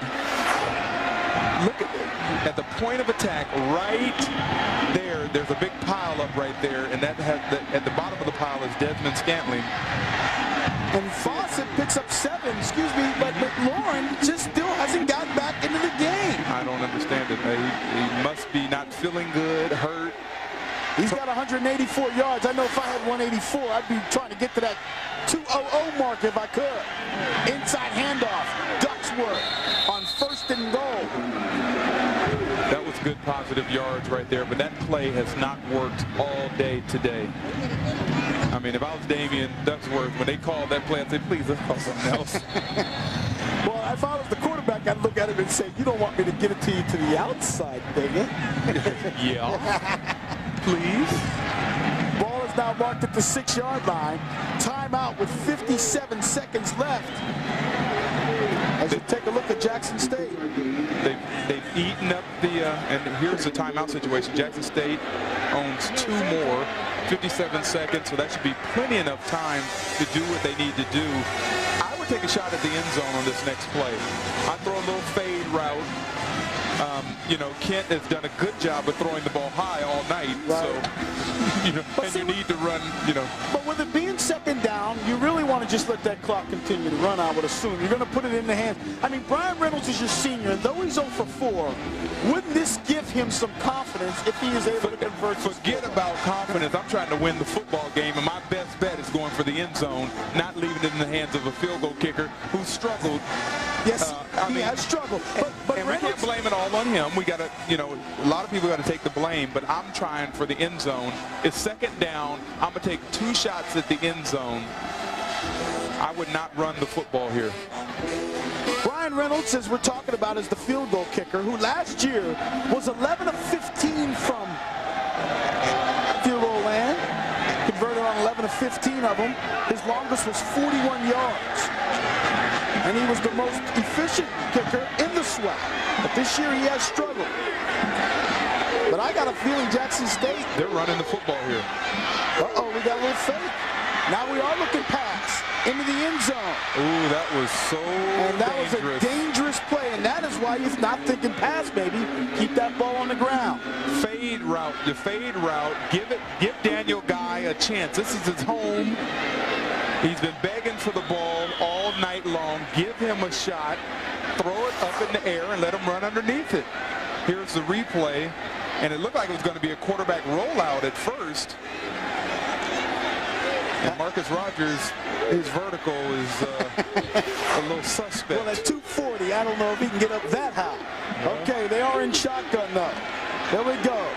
3rd and goal. Pass again is too high. It was intended for Daniel Guy.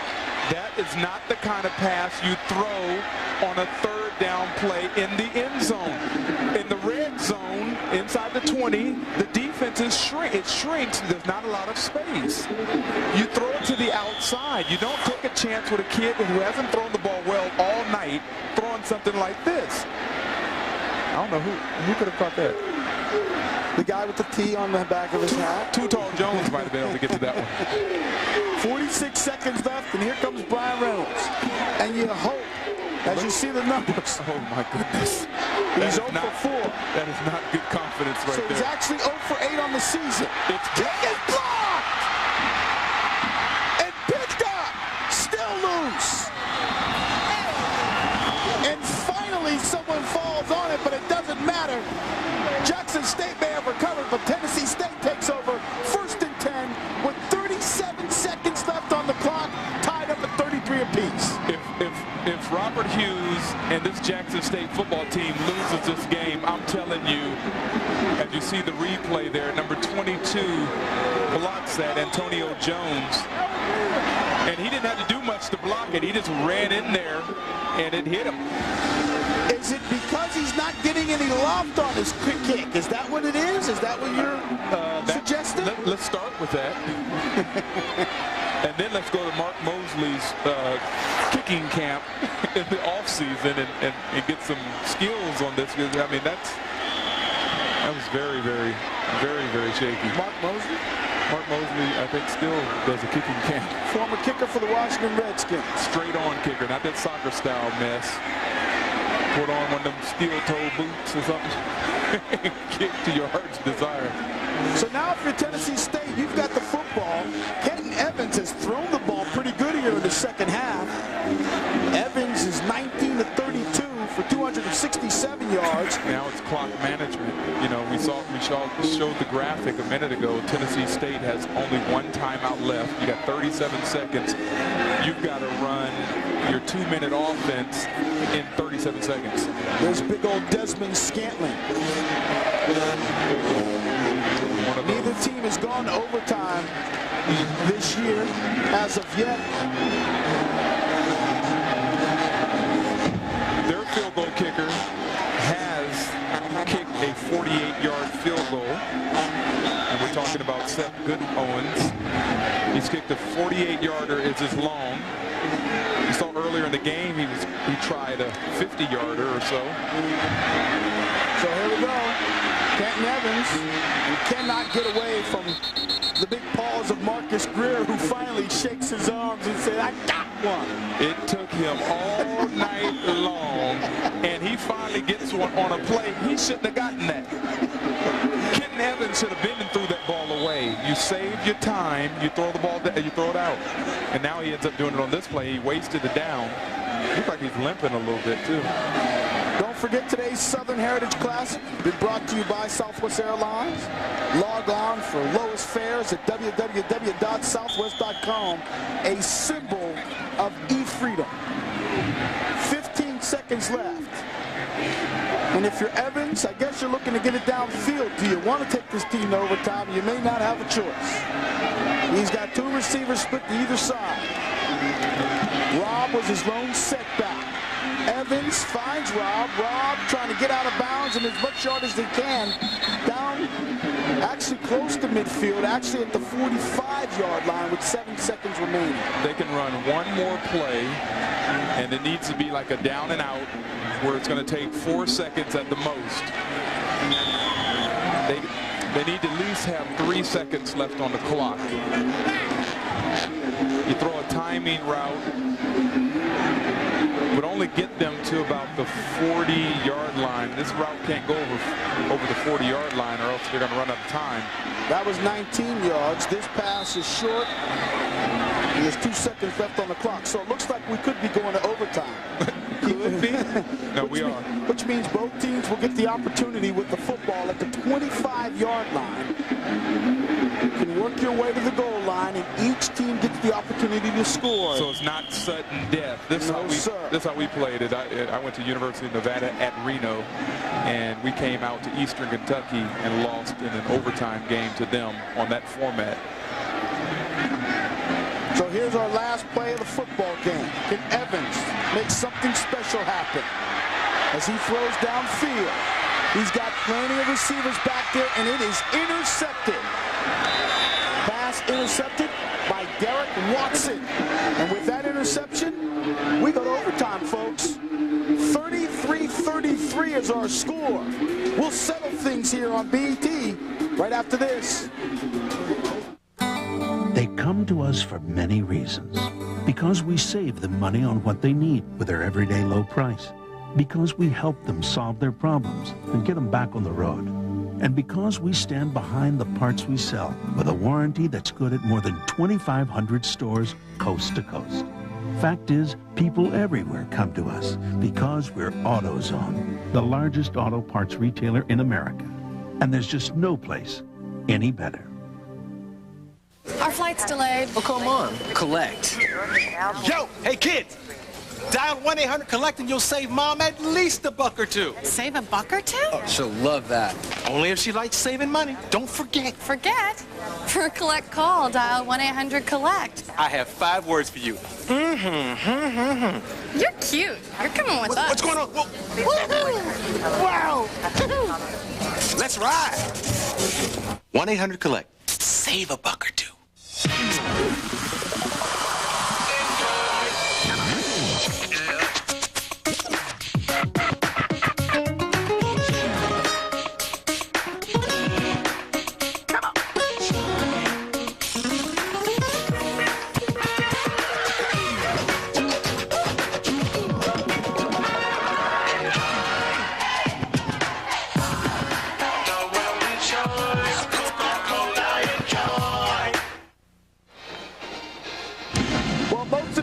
Of over 50,000 still lingering as we go into overtime. Jackson State and Tennessee State all tied up at 33 apiece.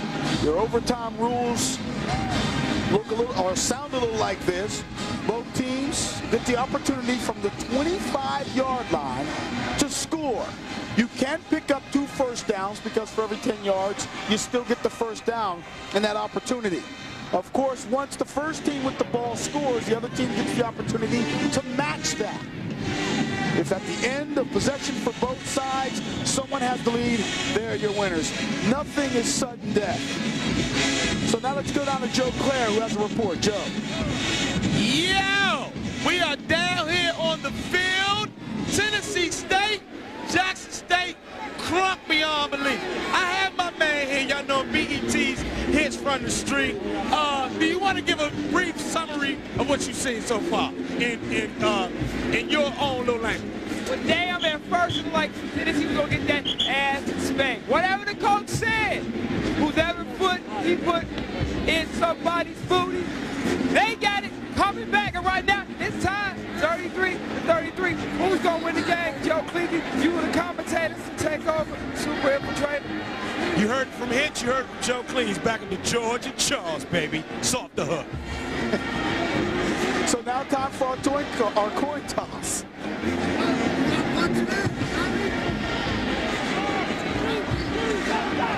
And this, of course, will determine who gets the football first. And if you're in this situation, Charles, how do you feel? Would you rather have football. You want the football first. You want to put it in there. First. You want to put take the pressure on them. Okay. This is like a golfer. You want to make the putt first. Right. You want to get in the hole first. Right. At least that's what Tiger told me. Is that what he told you?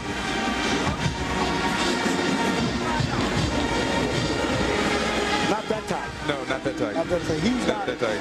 I'm not talking about Tony the Tiger. He doesn't have 3 majors to his credit this year, does he? No, he doesn't have a triple crown either. What a game this was, folks. I mean, it started out, it looked like it was going to be all Jackson State.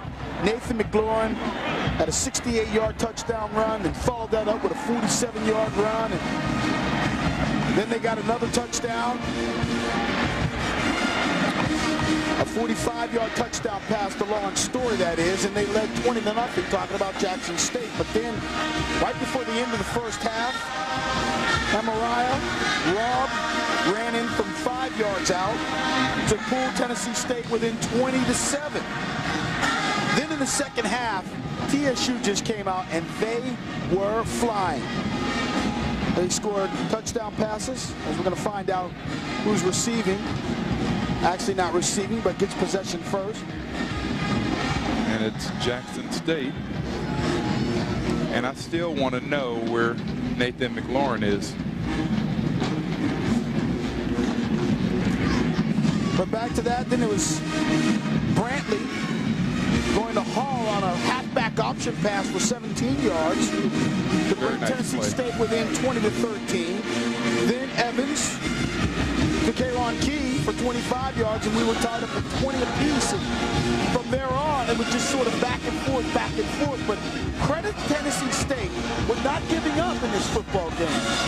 Down 20-0 at one point right before the half, and were able to score, missed the extra point, went into locker room 20-6, came out of the locker room after a serious speech by Coach James Reese of Tennessee State, and they rattled off 21 straight points. Actually, they rattled off more than 21 straight points before Jackson State came out of their little fog and started competing again.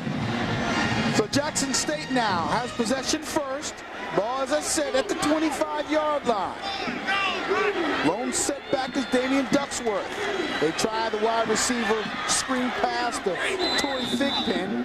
He picks up 5 yards on the play. That was smart. That's smart. We haven't seen that all day by these guys. That was a smart play. 5 yards, real quick, get the ball out of Kent's hands, and you move forward. Yeah, you need to be able to practice in a whole bunch of this. That, of course, is Brian Reynolds, who had his point after blocked, or actually field goal attempt blocked, as you see in the red zone. But Reynolds had his field goal attempt blocked near the end of the regulation, which sent this game into overtime. You had a fumble and it's your ball. He has really struggled.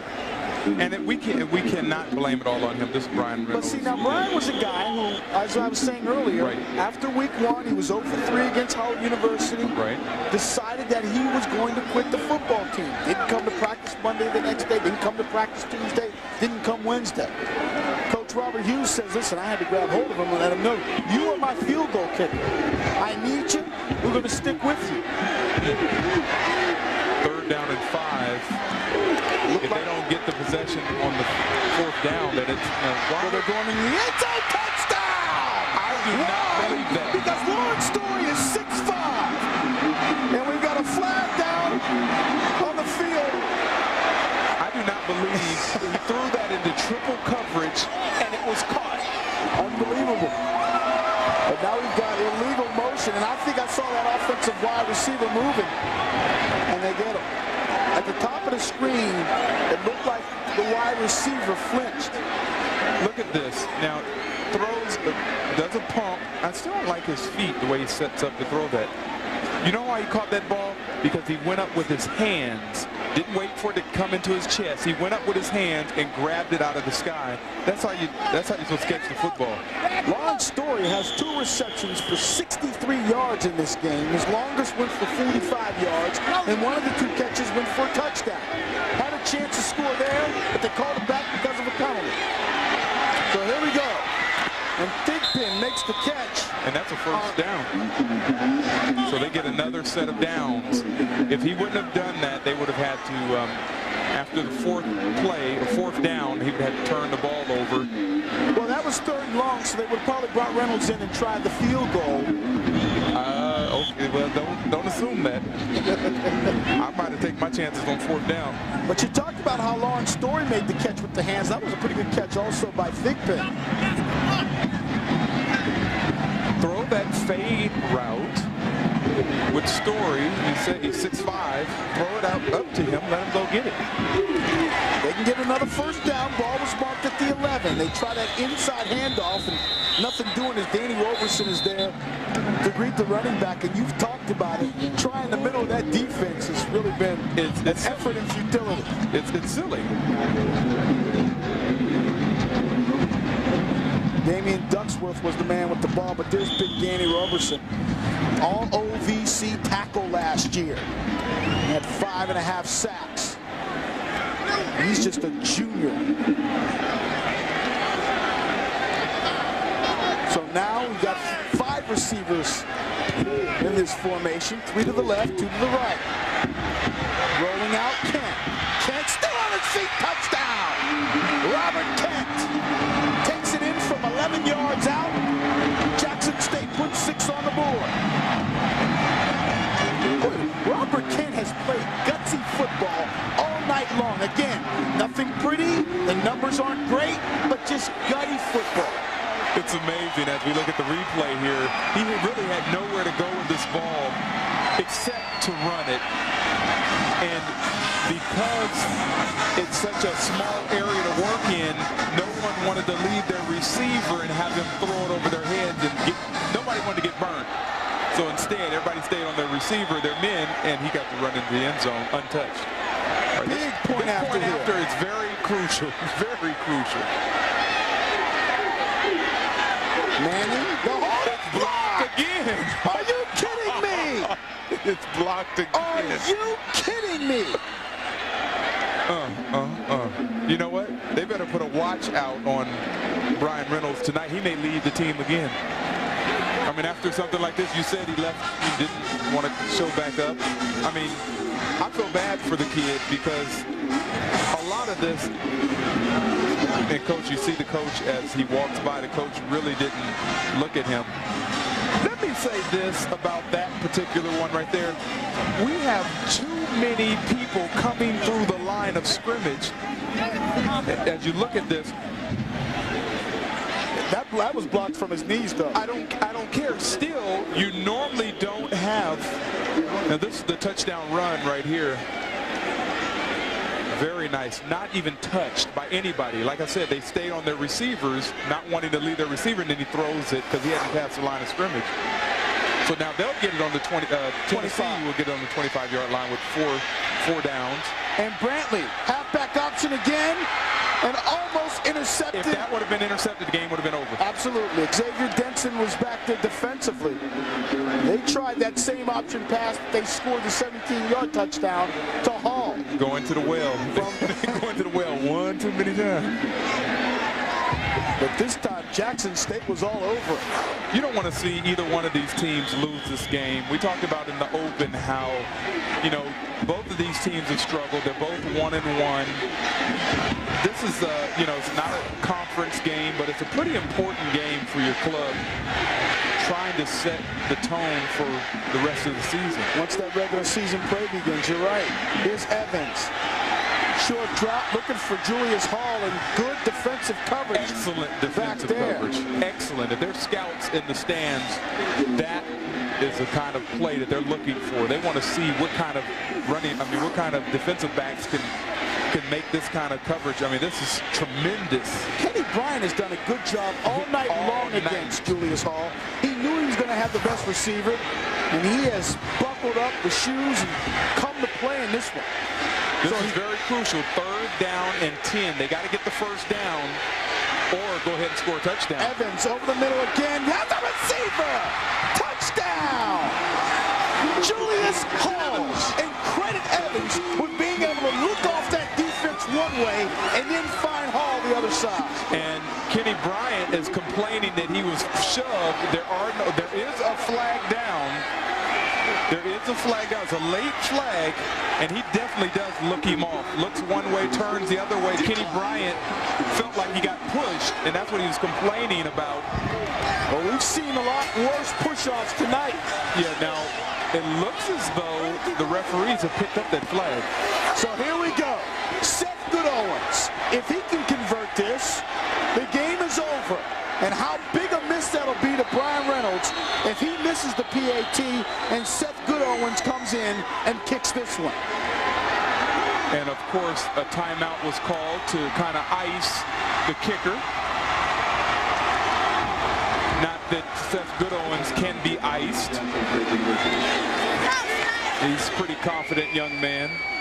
He's got a 48-yard field goal to his credit. This is just, these are supposed to be just chip shots. These are extra points that you really don't pay any attention to. You know, it's just something that you do. We want to remind folks to please stay with us.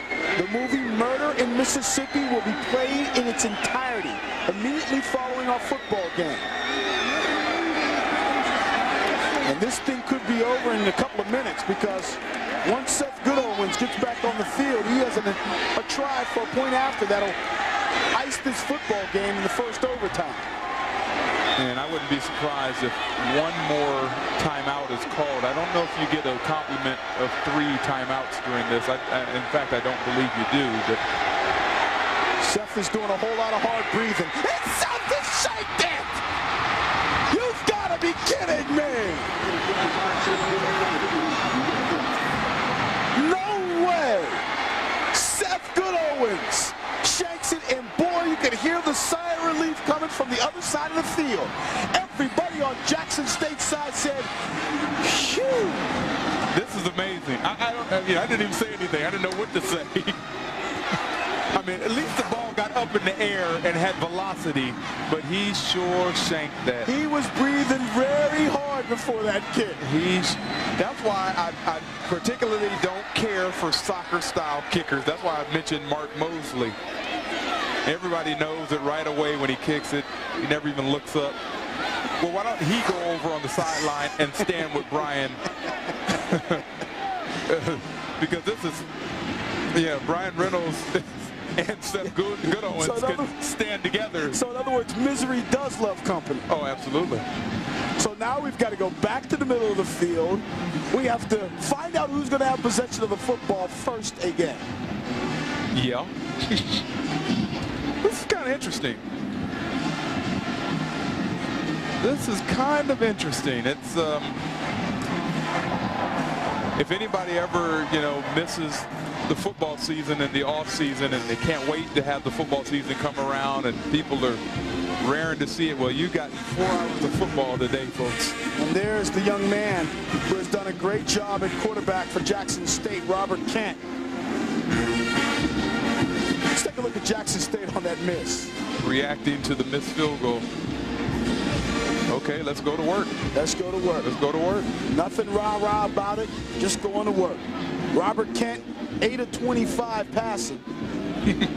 Those numbers aren't too impressive. What's impressive? What's impressive is he's kept this football team together and in this thing with ugly numbers like that. By the way, 15 carries for 9 yards for Kent. Like I said, that's not impressive, but doing all the things he has to do to help his ball club stay in this football game. 39-39. Who could have ever thought we'd see a game like this? We are in overtime number 2. Both teams, as Charles just mentioned, coming off losses. Last week, Jackson State lost to Texas Southern. Texas Southern's win was a big one because it was their second win in 29 meetings against Jackson State. So congratulations to the young men down there at TSU. As for Tennessee State, they're coming off a loss to North Carolina A&T, the very same team they lost to in the first round of Division I AA playoffs last year. That loss for Tennessee State ended a 20-game regular season winning streak. So both teams looking to rebound in this one. Tennessee State has the football first in this overtime. And Amarai Rob is dragged down. Good play defensively by Zach Grady. Rob loses 3 yards. And you're looking at me saying, you're trying to say that name, aren't you? I'm trying the best I can. I'm going to start calling him A-Rob. You heard of A-Rod? This is A-Rob. As you see, Zach Grady. I'm going to have to call him because they're going to keep going to it. You got this feeling. Here we go, second down and 12. Evans, this time going for all of it, intercepted. This one's intercepted by Vince Davis, his second interception of the ball game. I tell you what, I'd probably give a B, maybe a B minus to the secondary next. Secondary they've gotten a lot of turnovers, but they've gotten beat at times. They've caused, pass interferences, and this is a second look at this. Just overthrew them, throwing it into double coverage, and actually that coverage is coming from the safety position. I'll tell you what. Free safety position. As this season starts to transpire, they're going to have to find somebody else to throw to besides Julius Hall all the time. Defenses are going to start double-teaming that guy. And guys like Andy Durocher are going to have to step it up a little bit, Toriano Morgan. But here we go. Flea flicker. Okay. And they're going down to the end zone. And the pass is incomplete, intended for Daniel Guy. But only three people. Yeah, only 3 people covering him. So they didn't go for any of that flea flicker mess. You know, he should have held on to the ball a little bit longer, you know, as you run up into there and then you pitch it back, you know. A lot of times, along with the flea flicker, is you have a receiver stumble or act like he's blocking. You don't just take off out of there. You act like you're blocking for a second and get the people to pull up, the free safety and the strong safety to come up. Then you take off. Well, I'm still seeing Brian Reynolds, and I know he wants another chance to redeem himself. I don't know. I don't know if I want another receivers in this pattern. Wide open receiver right there. And the catch was made by Torrey Thigpen. And again, he made a mistake trying to make the move. Could have had the first down, dragged down by Walter Reese.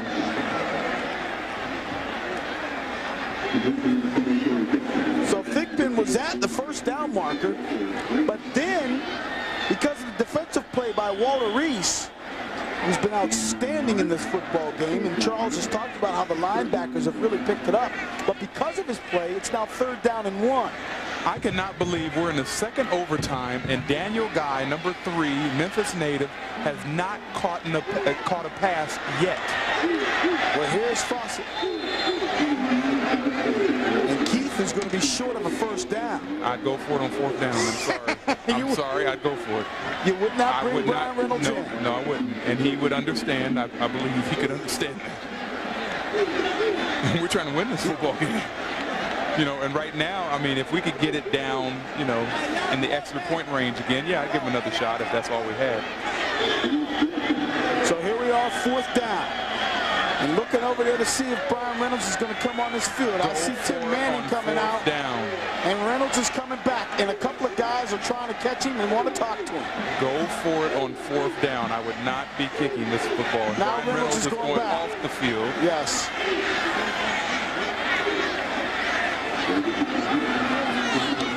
They're going to think about it a little bit before they make a rash decision, but I'm telling you, I'd go for it on 4th down.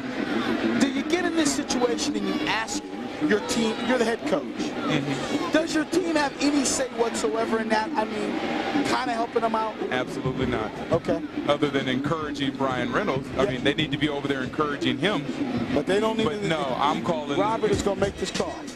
Today's Black College Football Classic has been brought to you by Southwest Airlines. Southwest Airlines brings freedom to the net with affordable fares and frequent flights.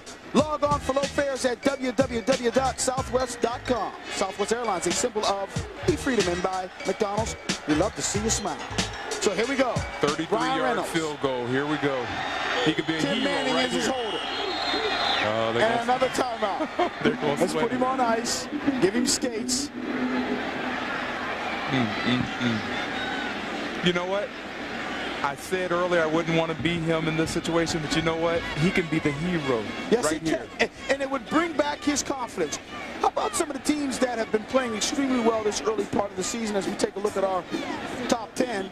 And there's going to be a couple of teams out there that are going to be upset that they're not part of it. And I'll give them a little shout out. But Florida A&M and North Carolina A&T, you can't argue with us about that one, can you? No. But Phil Cookman, who really has played extremely well with Patel Troutman as their quarterback, is 3rd. Winston-Salem State. And I haven't heard anything about the Hampton game, and we're still looking to see if we can get any kind of result whatsoever from that one. But Winston-Salem State taking on Hampton University today, and if they got that victory, that's a big one. Arkansas Pine Bluff, who we saw last week here on Black Entertainment Television, is moved up to number 5. Texas Southern, Tennessee State, Jackson State, Grambling State, and Southern round out our top 10 in Southern. Here we go. Here we go, hanging Brian. around. There we go, Brian, from 33 yards out. The kick's up. The kick is up, and the kick is good! Brian Reynolds, go on home and have a good time, son. You just won this football game. Forget the first 4. Forget it. You let it go. Brian Reynolds is your hero.